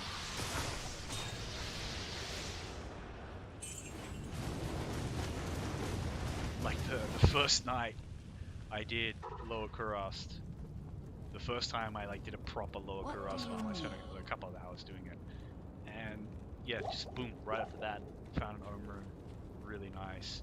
So as I just need to find like a, what is it, 5 or 6 socket lightsaber or something, or just a lightsaber or something that I can, not lightsaber, phase blade, that I can roll sockets into, because I don't want to, like, I want to have one that this sorceress can carry, and, you know, maybe mule it over to my paladin at some point if he decides to do Ubers and really needs the offhand buffs. But don't they then use Gavel of Pain on the offhand or something for the amp damage? I don't know. I'd have to look into the setups for Ubers, but like I said, I've seen people do Ubers with the sort of stuff that I can put on a paladin. I've got Herald of Zakharum, I've got Lightsaber, I've got hold on, why I need to go do Andy. But yeah, as I said, I've got Herald of Zakharum, I've got Lightsaber, I've got a Ravenfrost. Do you use a Dwarf Staff for the Fire Absorb? Or is it cold? Good day. No, it's cold and lightning absorb. Oh wait, maybe you would want fire absorb for Diablo. Anyway, whatever. Dwarf stars, yes, have them. What armor do they use? Probably res, maybe Duriel's shell, maybe some rune armor. I could make a smoke, I guess, for the resistance, or something else. What's that one that gives you fade? I don't think I have the runes for that, but you know, farm them up. As far as I know, that's not some Enigma level rare. It's in a good place. It pleases the spirits of when you kill them just to do it. They approve. See if we can please them and learn a bit of that. Let's try those.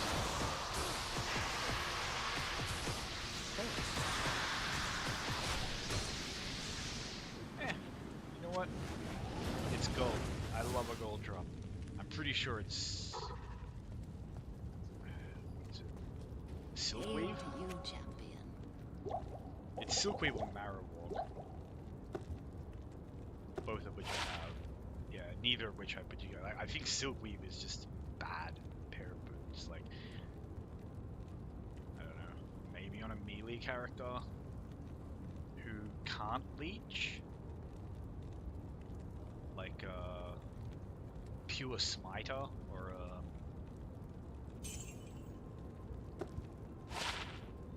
Maybe a berserker? I don't know. I'm sure there's other ways. Like, you just drink mana pods. But for just kind of casual bumming around, I suppose. Could be... I don't know. I don't think you need... Like, mana after each kill on Oculus, on a weapon that is otherwise amazing and does things you really want it to do. My thing is, like, that's... You know, the mana after each kill, to me at least, seems like the selling point of Silkweave. Like, I don't understand why else you put them on. They don't have great resistances. I don't think they're 40 run, so they make super fast or anything. Just fill up with that one. It's still a bit of a hype. Extra fast. You guys can just... Oh, okay. Oculus just teleported me into that mob always. Would have been fine if I should have noticed that my mercenary was messing about chasing down these things.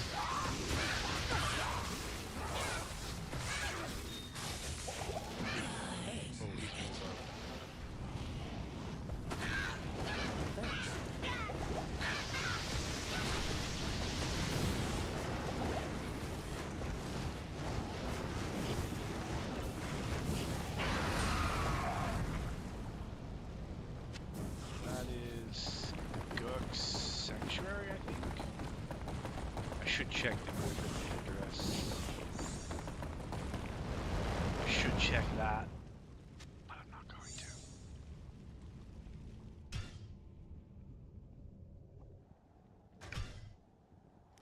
I'll leave it for some other adventurer who is more thorough and diligent than I am.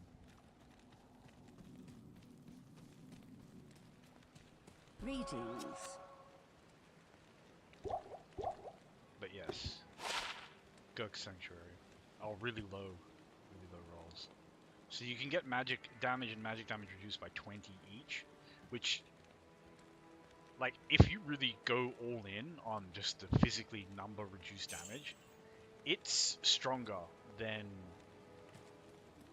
when you go for like percentile reductions. But if you combine both, it can be really strong. So if you have like that and a sharp stop, for example, you know, and then you would want a couple of other pieces with damage reduction. It's that the combination of damage, like that kind of flat damage reduction with percentile damage reduction, that can make a energy shield sorceress like super tanky. Ooh, hold on a second, someone's ringing the bell.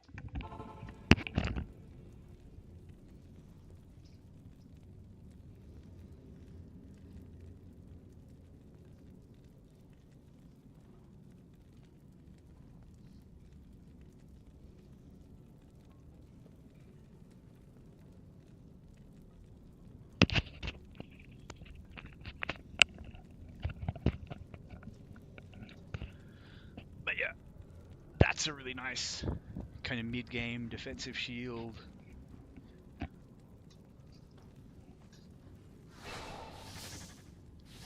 There are obviously better late game options.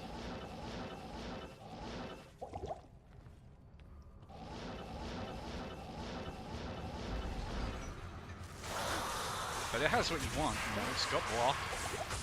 It's got faster block, it's got good all resistance, and then on top of all of that, it has a nice bit of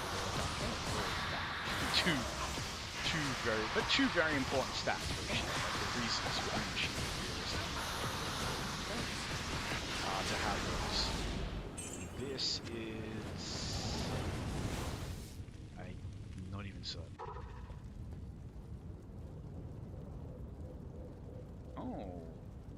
there are... Oh, it's another Weisendraw with 32%. What does mine have? 34. Okay, very, very incremental. I'm kind of tempted to go do the Countess Tower. The problem is the tower is rough. You know, I'll give this guy his like real weapon, and we'll just do one cheeky run, see how it goes. I'll put that to good use. But this is the problem: is like I can't quickly and easily just slide between doing that and doing Andy or Mephisto because of that. I guess I can always just go back to town. Do we not have a good map?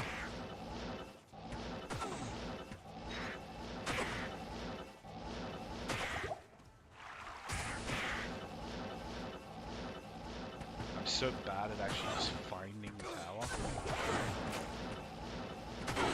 I kind of just teleport around like a goofball.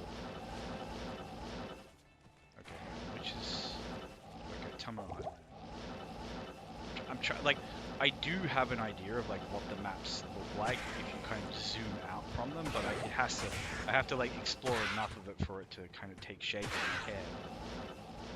But the main thing, especially in these Act 1 maps, that I've found is just clearing that road, and then now I believe that the Countess Tower is either going to be over here somewhere.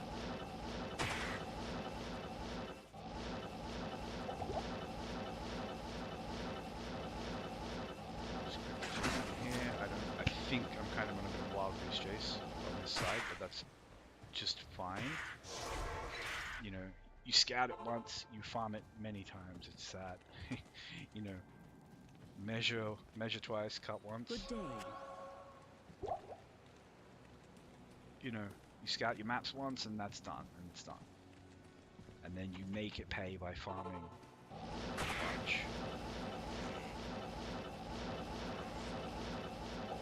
Another exterior shrine. Yeah, I don't think this can. I should have known there was a dead end there. That's okay. There we go. It's not too far from the waypoint for a sorceress with teleport. And now the actual tower. Now the reason I'm doing this is to actually farm the mobs as much as getting the counters. Not enough mana. Thanks. You might just have to... Oh, Not okay. enough mana. I just teleported into them. That was cool.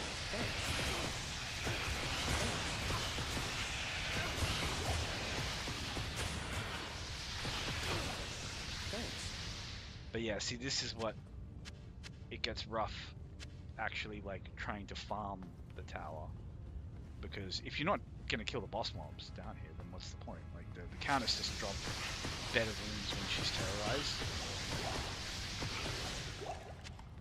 She's just kind of a cherry on top when you get to the end of the tower.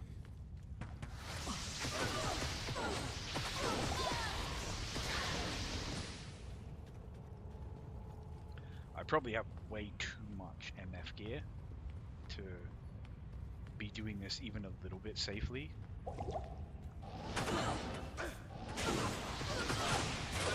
But I have a decent amount of faith in my mercenary now that he's like properly kitted out and high level. He should do okay.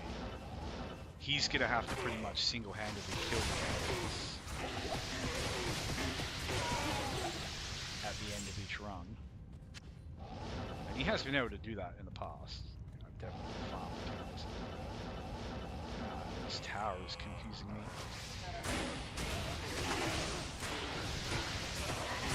Step back a little bit.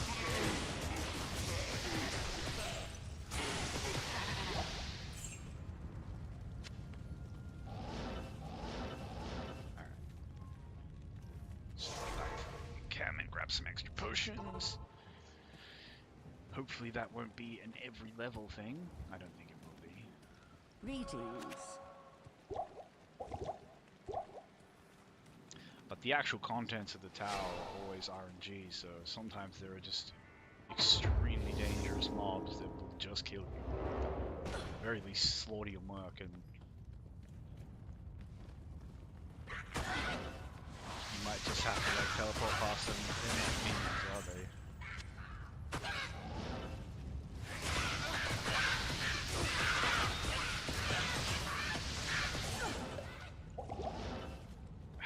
Freaking Oculus, man, and like right around the freaking corner as well. That guy did a lot of that. Alright. Genuinely being trolled now. Three in a row. At least the last teleport was actually the same level.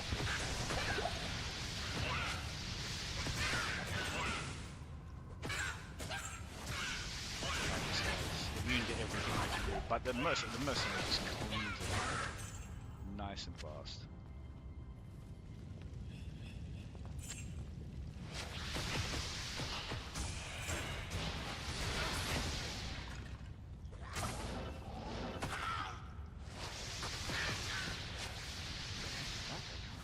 Is there a pack of extra fast? Oh, Jesus.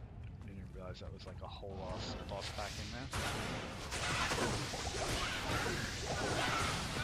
I should really try this. Like, they can just delete you in an instant, they're so dangerous. But it's not like I'm playing on hardcore or anything. I should really put it on players 8 if I'm going to do stuff like that, but honestly on players 8 some of these mobs are just gonna like, butcher my mercenary. I'll just end up skipping past half of them anyway. I'm just walking over this one.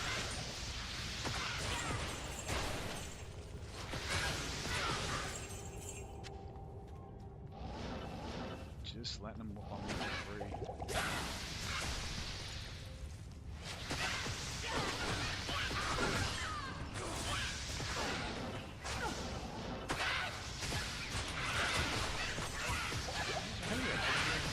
Plus pack,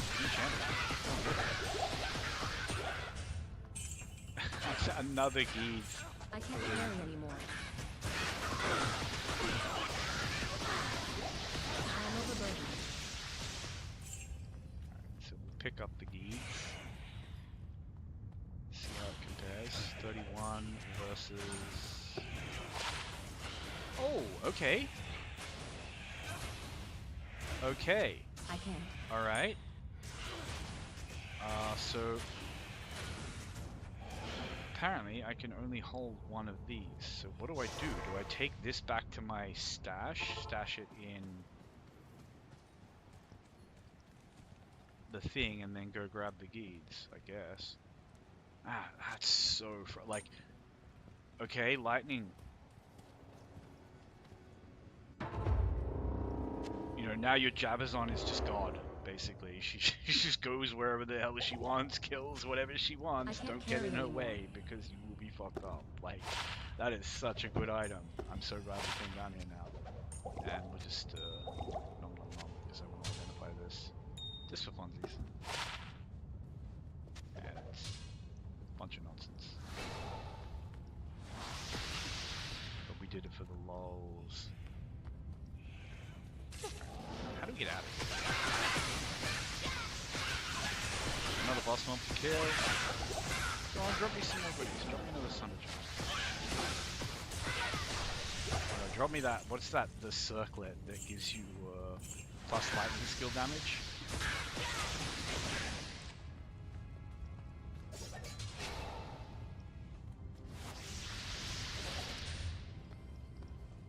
The heck is that? Oh yeah. Oh, okay. There's a spirit base for freaking Hamadin. Hello? Damn. Game is giving me a lot of goodies. That's not a goodie. That's not a goodie. That's not a goodie. See, I already had a 4-socket shield that I thought, okay, cool, spirit base, when I do my Hammerden. Oh, that's right, the exits are this side. Cheeky little.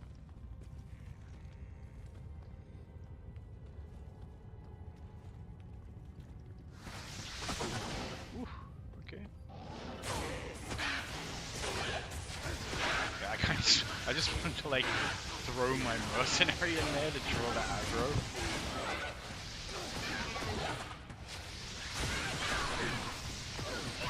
And once I know they're shooting me in. Look at those freaking bone spears.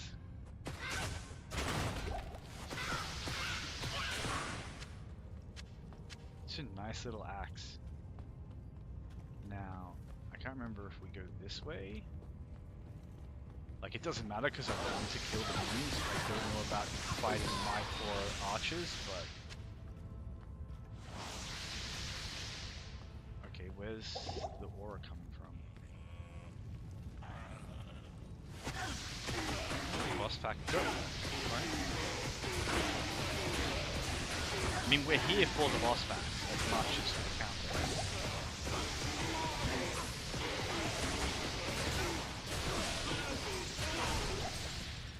Because this is now like farming the pits, where it's you know, max level zone, where in theory anything can drop. That's probably why I got that Sunder Charm here, when I've never seen one before. Like, I know they exist, but I've never had one drop. Mephisto and all that stuff. But what a find. I think I'm going to... It's fine, as long as we're killing quickly. Especially if we're killing quickly.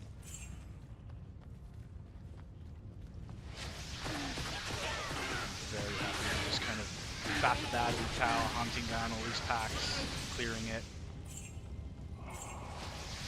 Okay, so where is that might aura coming from? There we go.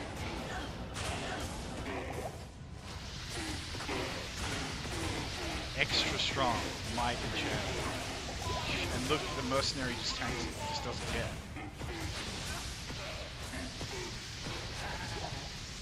He's a beast.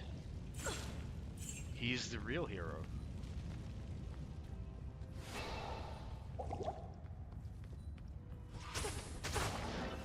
Ow.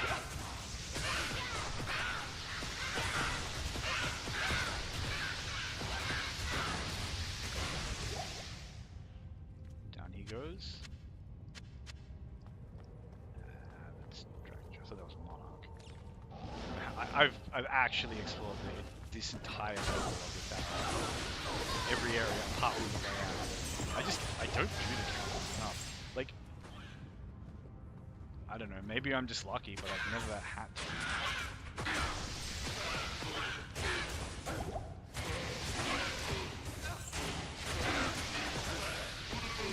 Like, I did a lot of counters in Normal, and I did a good amount of counters in Nightmare. And then I just went straight on to like farming. Ooh, that's I am overburdened. elite base. It's definitely worth a look. So I went straight on to farming Mephisto, even in Nightmare. Nightmare Mephisto is so good.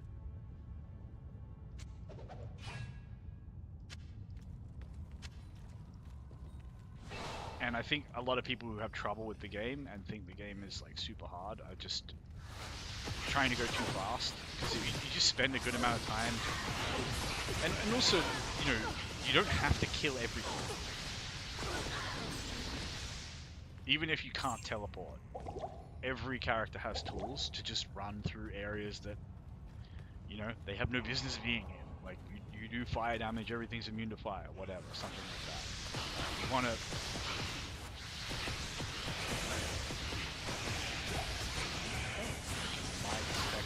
But I genuinely was thinking that was going to be a fight where we were going to have to kite back and kite back. And he will just chip it down with the bone spears, but as long as he doesn't die, and I can Oh, I forgot to switch it down to play as one for this. I'll try to do that next time. To be honest, on play as 3, it's not going to like completely walk the drops, but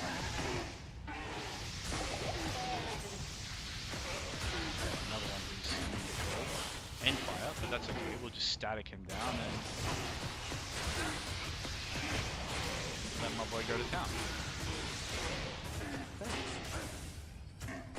Hey, he just chunks him. He does good.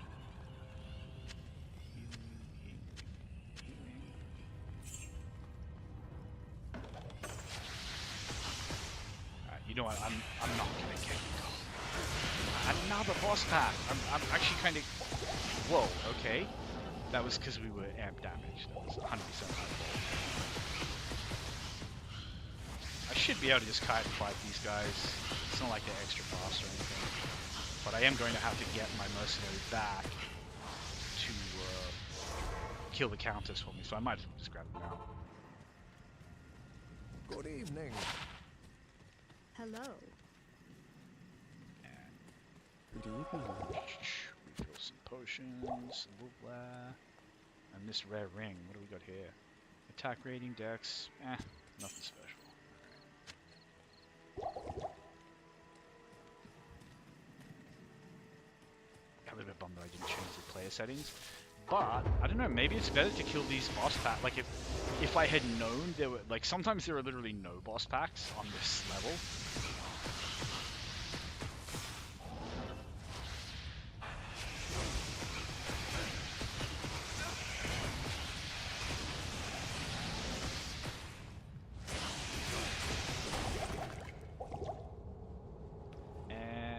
Drops a night smoke, which is a cool drop.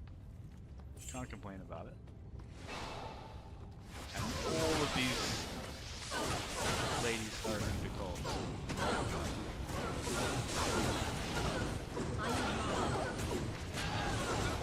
Just set up a bunch of hydras, get as close as we dare, static, and just let the boy poke.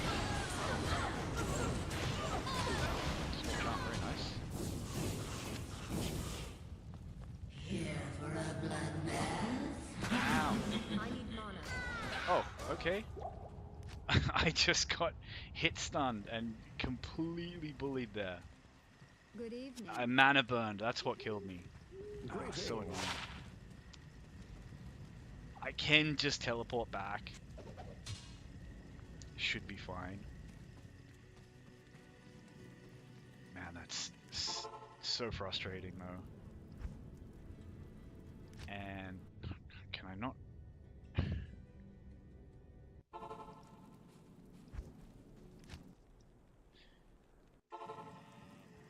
Might not really be worth teleporting back, to be honest, because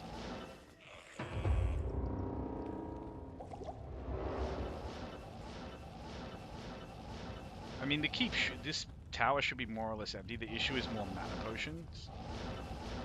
Like I'll probably have to go back to town and buy more to make it. Yeah, like we're already.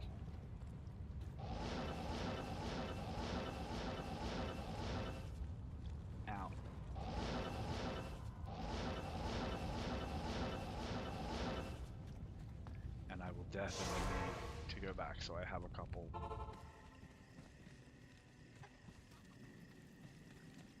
Yes?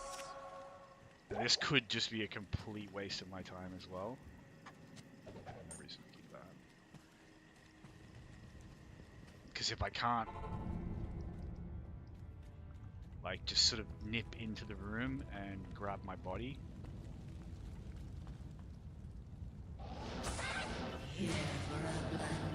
Okay, that was nice and clean. I'm happy with that. I gave myself a chance to do something that was going to require just a little bit of finesse. My boy should just chomp it nice and chunkily, especially with the static. A little bit slow, but if I hadn't messed up the thing, we could have got something decent. But we'll go again. I mean, I got a Sunder Charm. Just getting to her. I'm very happy to farm that Terra Zone. Because the Terra Zones are where you're going to get, like, if you're ever going to get a whole genuine Holy Grail, a Wind Force or something like that, you're going to get it from a Terra Zone. Like, Mephisto can't drop it. I don't think so, anyway. He can drop some, like, pretty crazy stuff, but I am pretty sure he can't drop stuff like that. It's just a little bit too high eye level. Even Pindle can't drop stuff like that as far as no, Pindle can drop Wind Force, but there are things Pindle can't drop as well. He's not quite max. He's very close.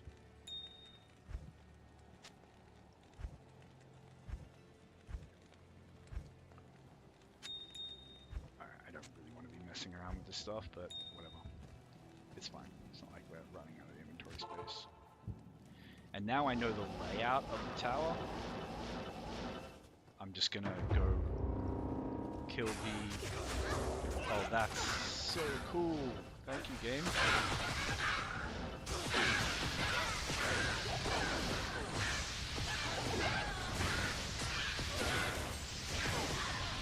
Yeesh. Sorceress actually blocked a shot. Really on form there. But yes, now that I actually know the layout, I'll just go directly there. I'll fight any boss mobs that are like physically on the way.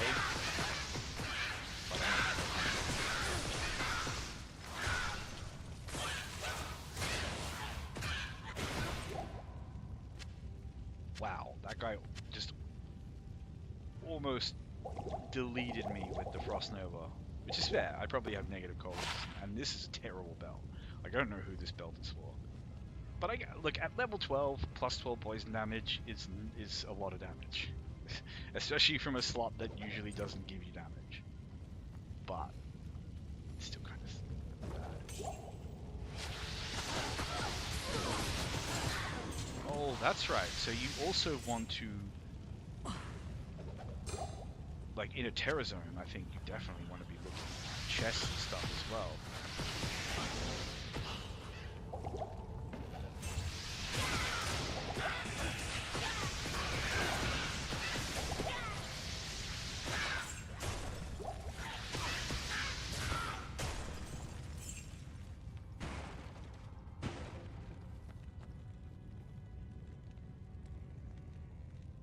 Ooh, okay, now that's a really nice base for a black. I'm gonna hold on to that. I got a Zeal Paladin. Zeal / Smiter I'm gonna level up, who will be very happy with that. Reactivating that base.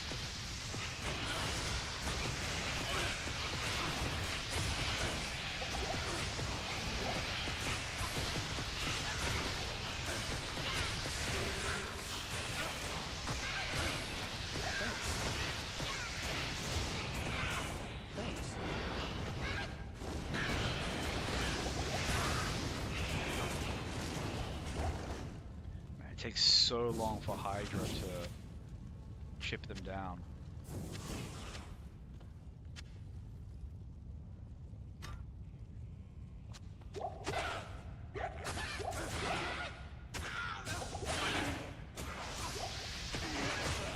I should go back down and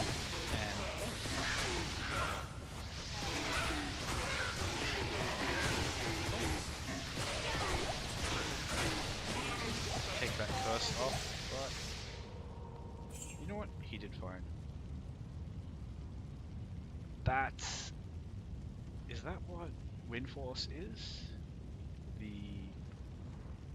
unique Crusader bow? I think it is.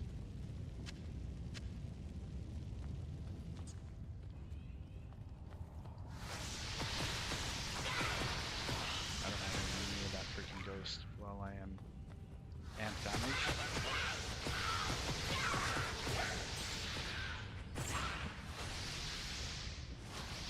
Oh, that's another.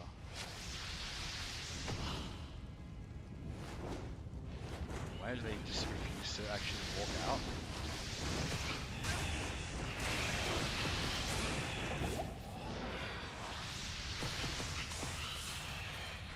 This is weird AI behavior.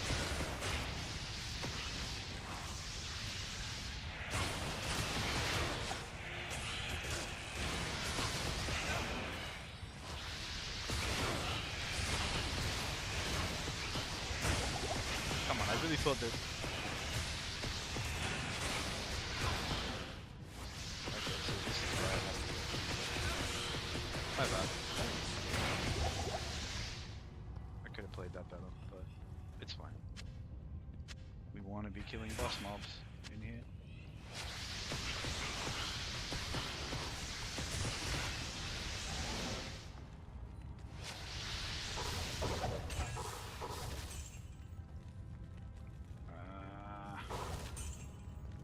I was gonna say I'm so tempted to pick up that Feralax just to take a look.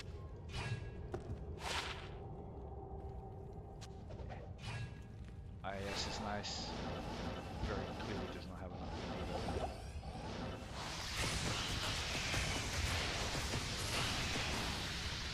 I say I'm gonna like just go through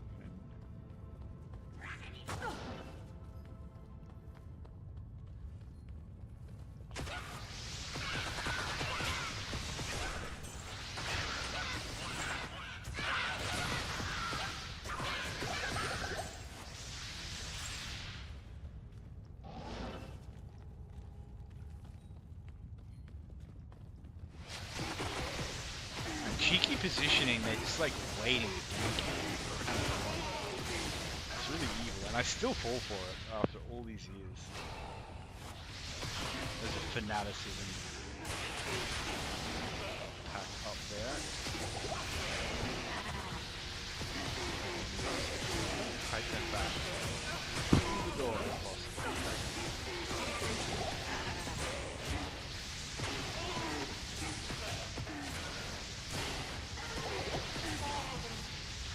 Not too bad, not too bad. That could have been much worse.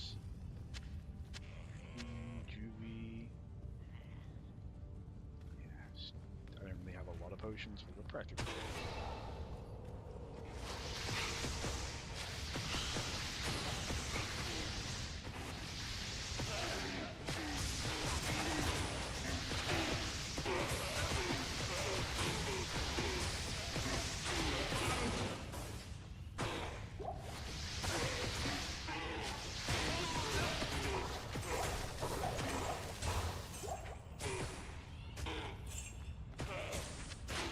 I was hoping I might get enough potions to just push on from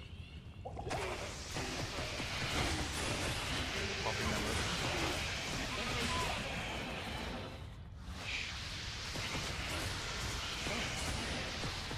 Not gonna worry about that at all. Thanks. We might actually just have to skip them. Like, we can kill them, but we'll just be kiting them around that stage of the tower for so long. I should have waited a second before popping that Juvie. He could have tanked just, even maybe for a couple of seconds it could have done the job, but... Actually, they're kind of spread out now. He's curse free. Yeah, alright. Nice. Well, we just need to get the curse off it. I need mana.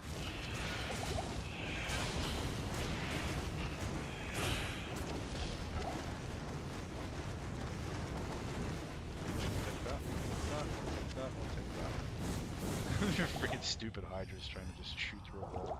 I don't really want to be damaged anymore, but I don't think there are any more boss packs. Yes, there are.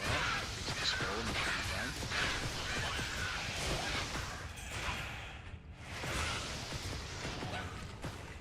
Oh, kill the actual boss monster. Hang on. Make sure to switch this back to... Actually, if I switch this back to play as one now... nothing that spawns in on this floor should be affected.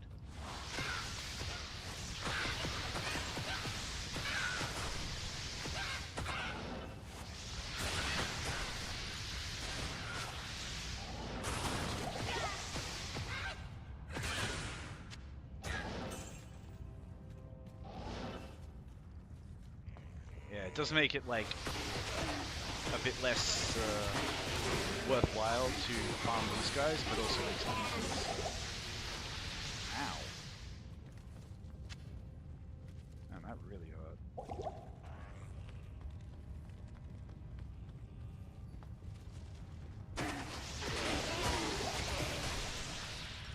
And it's like I said, man, because I turned it down.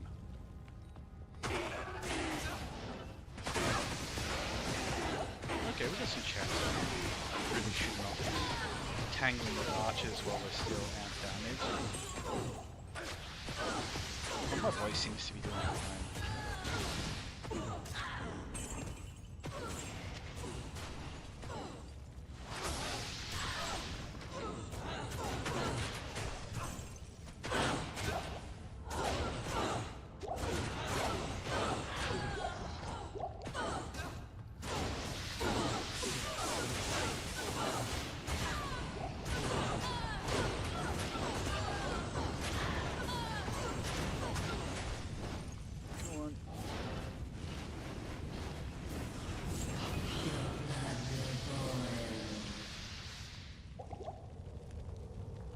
In there.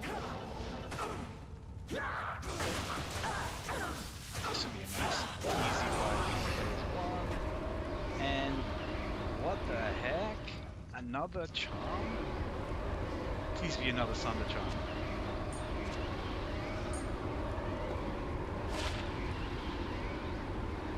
I mean, okay, I'll take it. Terrible runes, but like, you want to drop Thunder Charms? Like, please drop Thunder Charms. Please give me a cold.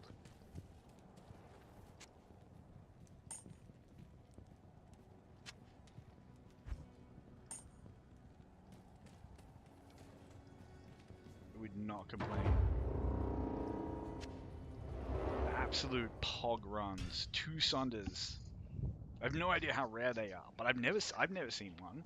I've done a lot of farming, but it doesn't even matter, like rare or not. Target farming anything in this game, like, is very hard. So anything that is good, that's useful, that you want, that you will put on your character, and I can't imagine how you wouldn't put a Thunder Charm on your character. Hello. If they use any kind of elemental damage. And the Key of Terror, what is? I think I already have one of those, yeah. I don't know if I should keep them. It's for Ubers, isn't it? I don't really care about Ubers. So I guess I might as well take Juvies. Just because I got them.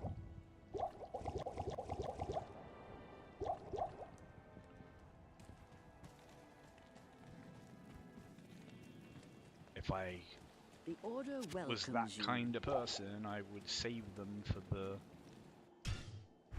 the end. But anyway, pop this back on players 3, and we just do that again. Like, yeesh. It's right here too. I'll take another Thunder Charm. Like, you want to give me some like amazing drop every single time I do this? Fine.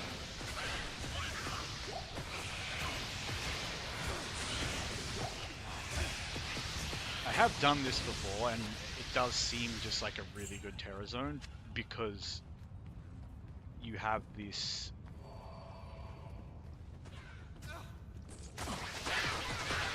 You know, just there's so many boss mobs, so condensed.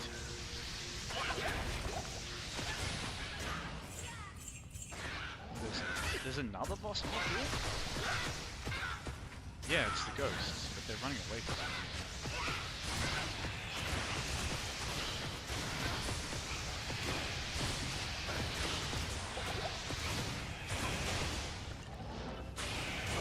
Like, I don't mind coming out of my way just a little bit like this to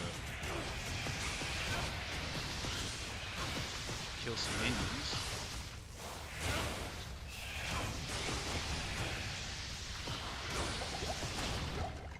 Especially when one of them is stinking everything up with an aura. Aura's terrible. Hold on. Holy water sprinkler. Is that elite? No, it's not. Okay. Look at that. Another minion pack. They're just dense in here.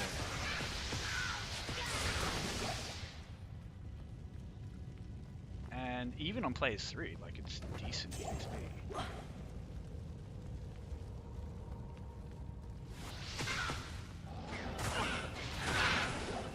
It ain't chump change.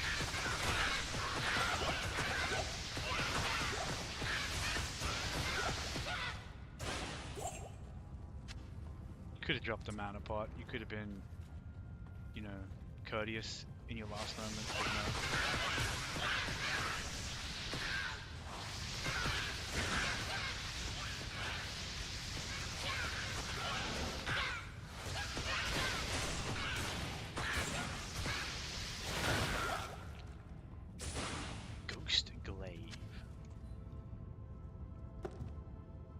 Oh, and it's ethereal. And it replenishes quantity. And it has 166 ED. That's a lot of freaking damage. It is a slow attacker though, but it could be quite good for a barbarian. Only problem is, I'm not exactly swimming in space here.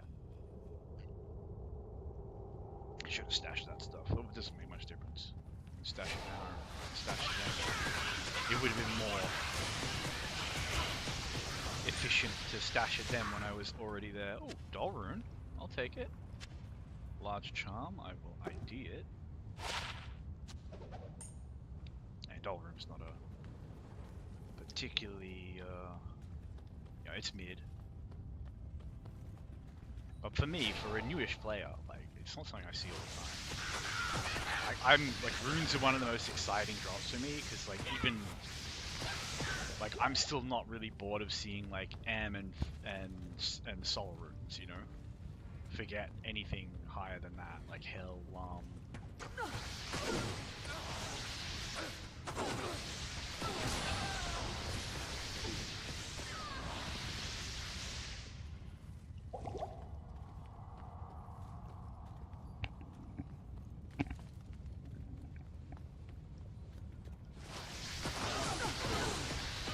Gotta put archers there. Freaking corpse explosion archers? What the hell? Was that actually a corpse explosion? I don't know. I like sick line. ID this because we are genuinely running out of space. Could have been a skiller. And yeah, make sure to pop that players countdown. Oh, lovely breeding. Thankfully they're just falling in their week. But some jerk ass in here has a Might Aura. Someone's trying to make our life miserable.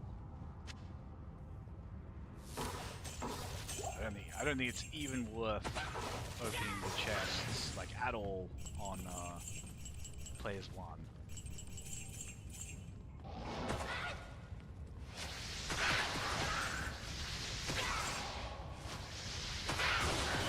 Lots of minions. Love to see it. Even on players 1, they can drop good stuff. You know, back in the day, particularly playing on Battle.net, you know, there was no just a little switch to go up to players 8. If you wanted 8-person drops in your Mephisto runs, you needed the physical players in your game, and then they could take the drops.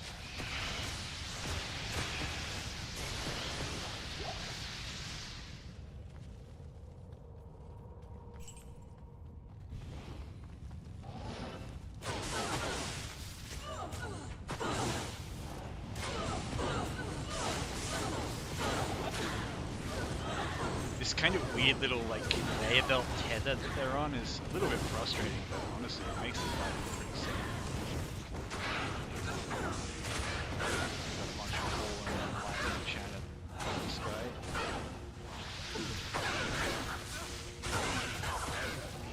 these tankers.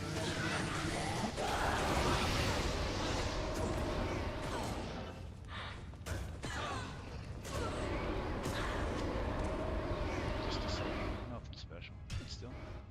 She can drop good stuff. And we're coming up on the 4-hour mark. Maybe when this Terror Zone is over. Although I feel like this Terror Zone still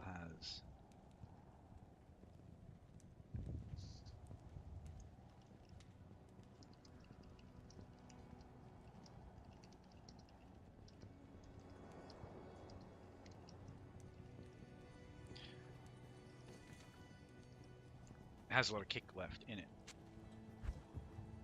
And the old stash is filling up, and some of this stuff might seem a little bit trashy, but like those goblin toes, that's a spare.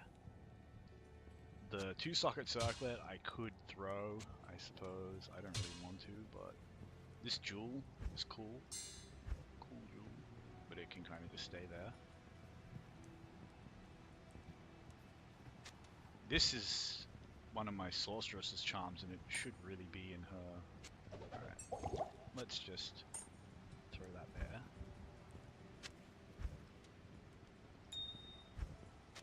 Put them this stuff where it actually belongs. These runes away, and this is another one of my sorceress's charms. I don't even know if it's necessarily something I would want her to keep, but whatever. Let's chuck that in there, and yeah, already looking like we got a little bit more space to work with.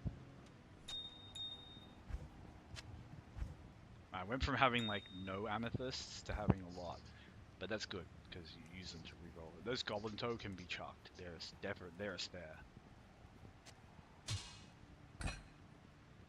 I wish I had some like, I guess I spread them out. Whatever. I'll worry about inventory Tetris when the inventory is actually Good day. properly full for now.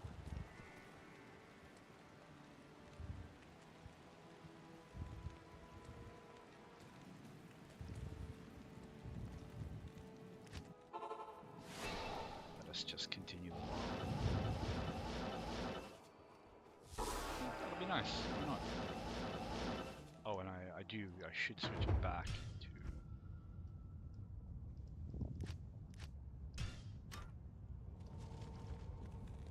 Blaze 3.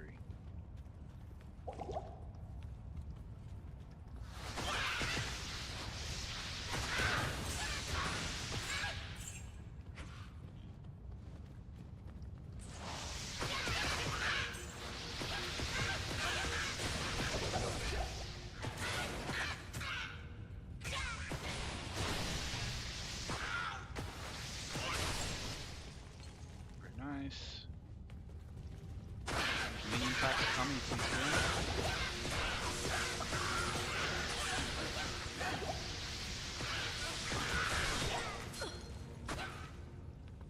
What just hit me there?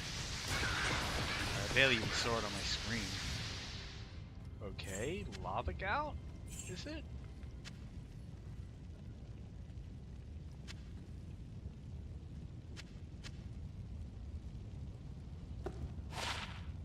No, Hellmouth. So what is this? Firestorm on striking, Meteor on striking, adds a big chunk of fire damage, gives you fire absorb. Honestly, kind of meh. But, cool, because, you know, I ain't seen it before.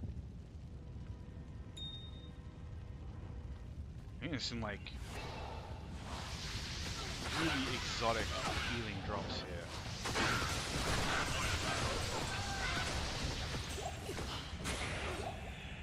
It's always great. You're not minions, are you?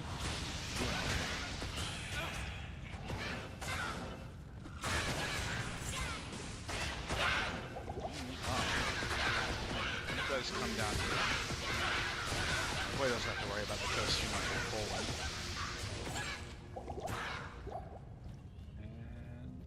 Nice. Let me just clean that out.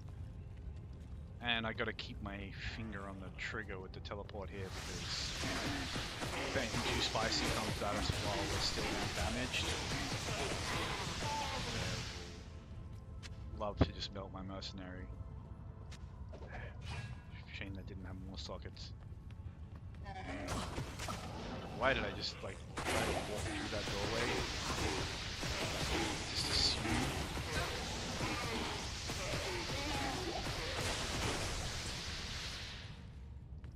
Ooh, a tier room. It's big.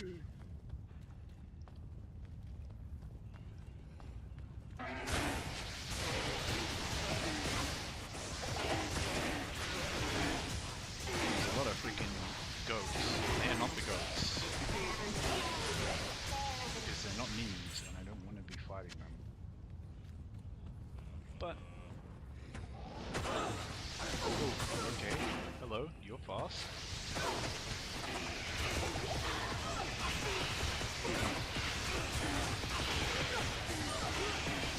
Oh my gosh, they just... Alright, so... This... is something we all probably need to do more often, particularly when we're playing sorceresses. Stay a while and listen. Yes? Genuinely part of what makes them so strong is the fact that you can literally just say, you know what? That place? Nah. Hello. You can just say happy trails. Bid your problems good day. Like, they just evaporated that guy way too quick. And yeah, you know, I could have pulled him apart and stuff, but what's the point?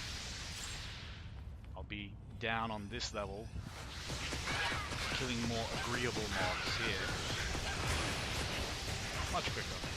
And yeah, they're not bosses. But that was a boss mob with, you know, nasty mods. I'm just walking around now, messing with my inventory. That came with a champion mod, so it's obviously going to be brutal. I am overburdened. One second. This is not even, is it? It's Hyperion Spear or something, the one that's actually high level. Anyway, all good. Moving on, and this one's just a little victory lap. Oh, we pop it back down to players one.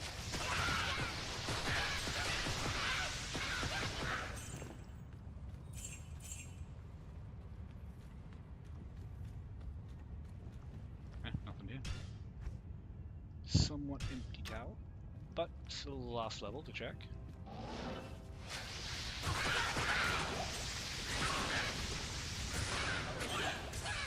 Okay, that's super interesting.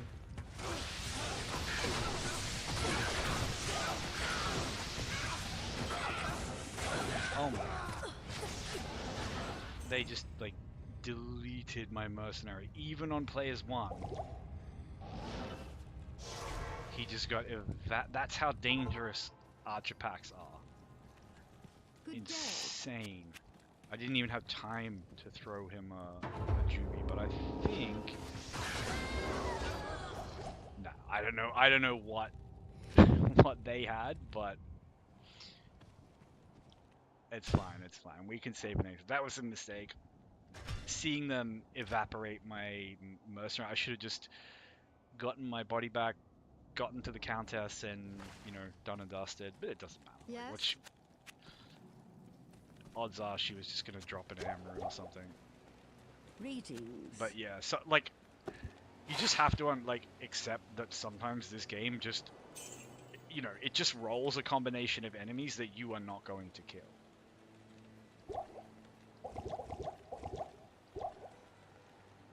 Like, maybe I could have really carefully frozen orb like through the door, or popped some hydras in there and tried to kite them out, but then it's sort of like, okay, well, it's taking you so long that, you know, like I said, the right decision there was just to skip past them and then go kill the countess and then just GG go next.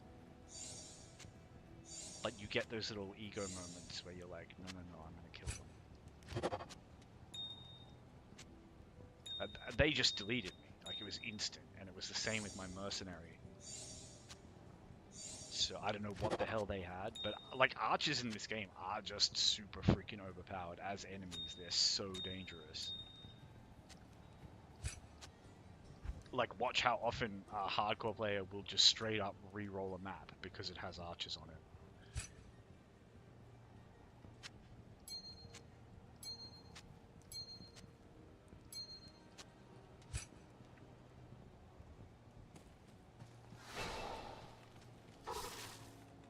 Because, you know, if you get, like, something like... Man, I don't even know what... Maybe they had Holy Shock. Or maybe they just got lucky with spectral hits because I have such bad resistances in hell here. It's fine. I'm just trying to, like... Because obviously they didn't have an aura, at least not that I saw, so it wasn't like my extra strong or something. They just one-shot me. And man, that was on players 1. That was why I kind of went in for a second go, because I was like, come on, it's players 1. They're just doing base damage, and like one frozen orb should like just clear them all out. But I didn't even have time to cast one frozen orb.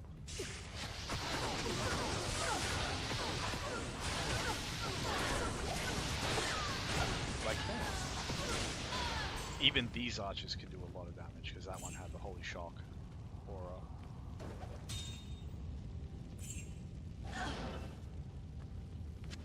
They just didn't have the RNG. Come on, Oculus twice by the fire. Oh, more archers. Thank you.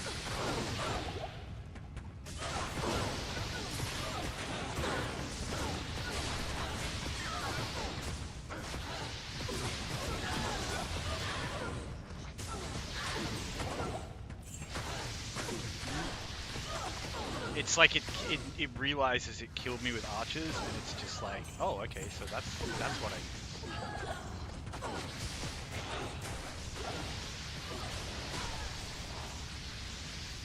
So many freaking archers.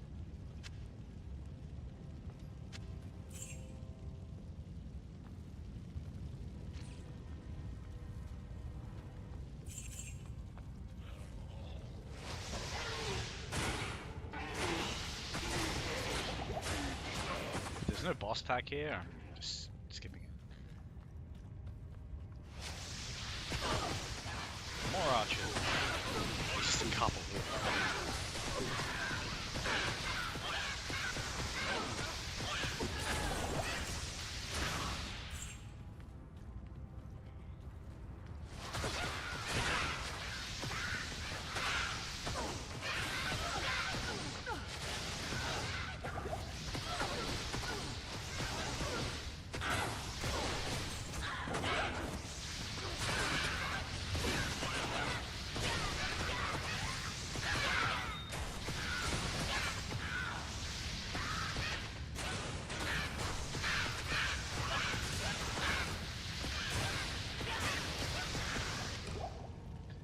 Great bow.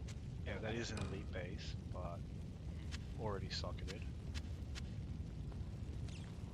I don't think I can roll sockets in something that's already socketed, so if it's socketed, it needs to have the number of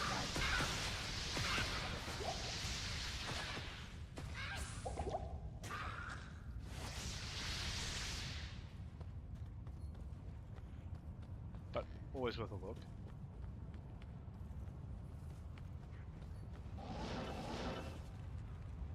Yeah, I'm a little bit, like, nervy about actually, like, doing risky teleports in here, now that I've gotten that kind of ego check from the archers that I know can spawn. Because I forget, when it's a terror zone, you're not really over-leveled anymore, because their level will be the same as yours.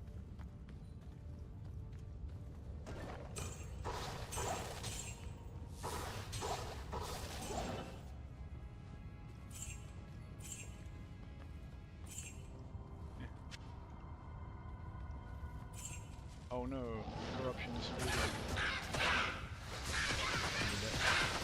I don't know why I just instantly started teleporting towards the exit like it matters, because if I get to the Countess and the corruption's faded, so I'm just killing her for the ring drop.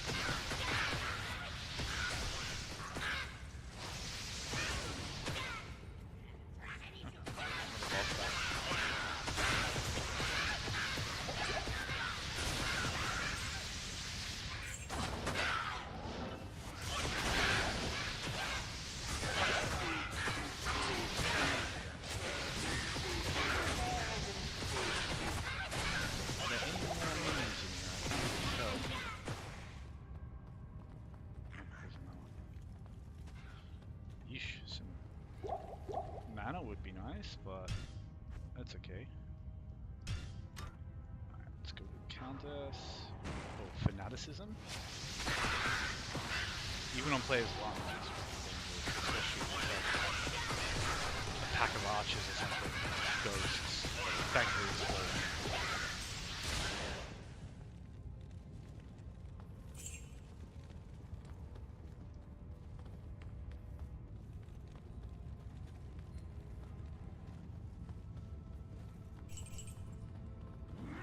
Oh, it's the Countess.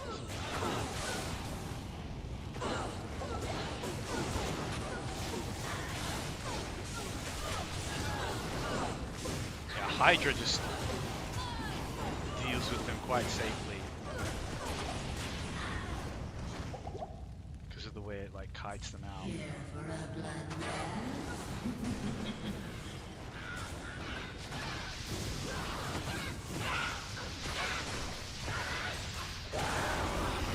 I walked in like just in time to get Corpse Explosion. And she dropped an Ire rune, which is not terrible. Oh, and a superior Parallax that I can roll sockets in this place. How superior is it? Very, very superior. +3 to attack rating. Not very superior at all. But the corruption is fading. And I am getting kind of tired.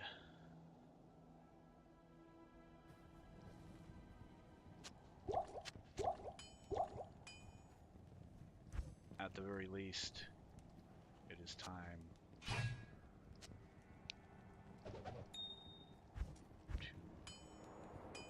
So how do I roll sockets again? I can forget the recipe. Alright, it is Ral and Amethyst. Okay, alright. Amethyst. It looks... Yeah, how did that happen? That was very strange. Anyway, Amethyst, Ral, and Am. See what I mean? Like, you never have enough Ams. I just cannot complain when an Am drops, because... Oh wait, Ral, Am, perfect Amethyst. Oh, that it can't be a superior weapon. Alright. I'm just doofus. Okay, that's fine. Alright, I'm not even gonna sell that because it's not that I'm like annoyed, but I just don't want to spend the time I'm gonna have to spend faffing around to get everything back in my inventory.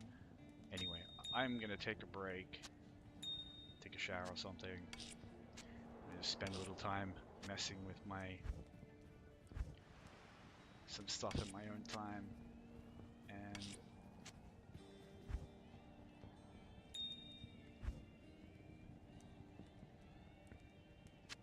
still got that. Okay, cube all this stuff up. All right, I'll sell that. I'm such a freaking stinge when it comes to like, oh, there's money. Welcomes you. But yeah, corruption's fading. You know, I got 2 Sunder Charms. I just can't even say a bad word about it. Like, this is I don't know if this is rare or not, but this is cool to me. If only I had a cold Sunder Charm to go with that. But, honestly, we kind of make that redundant, I guess. Maybe that's why people don't value that so much. But for a budget freeze, it's cool. The Blood Tree Chomp is cool. Hellmouth cool. This for a spirit is so freaking cool. Like a spirit with 42 resist all. Just like how stupidly overpowered are paladins.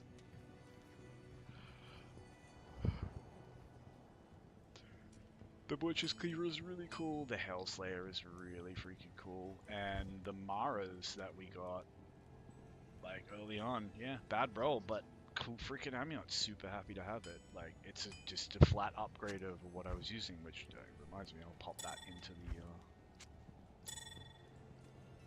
onto a mule. So yeah, good night of farming. And the night is not done.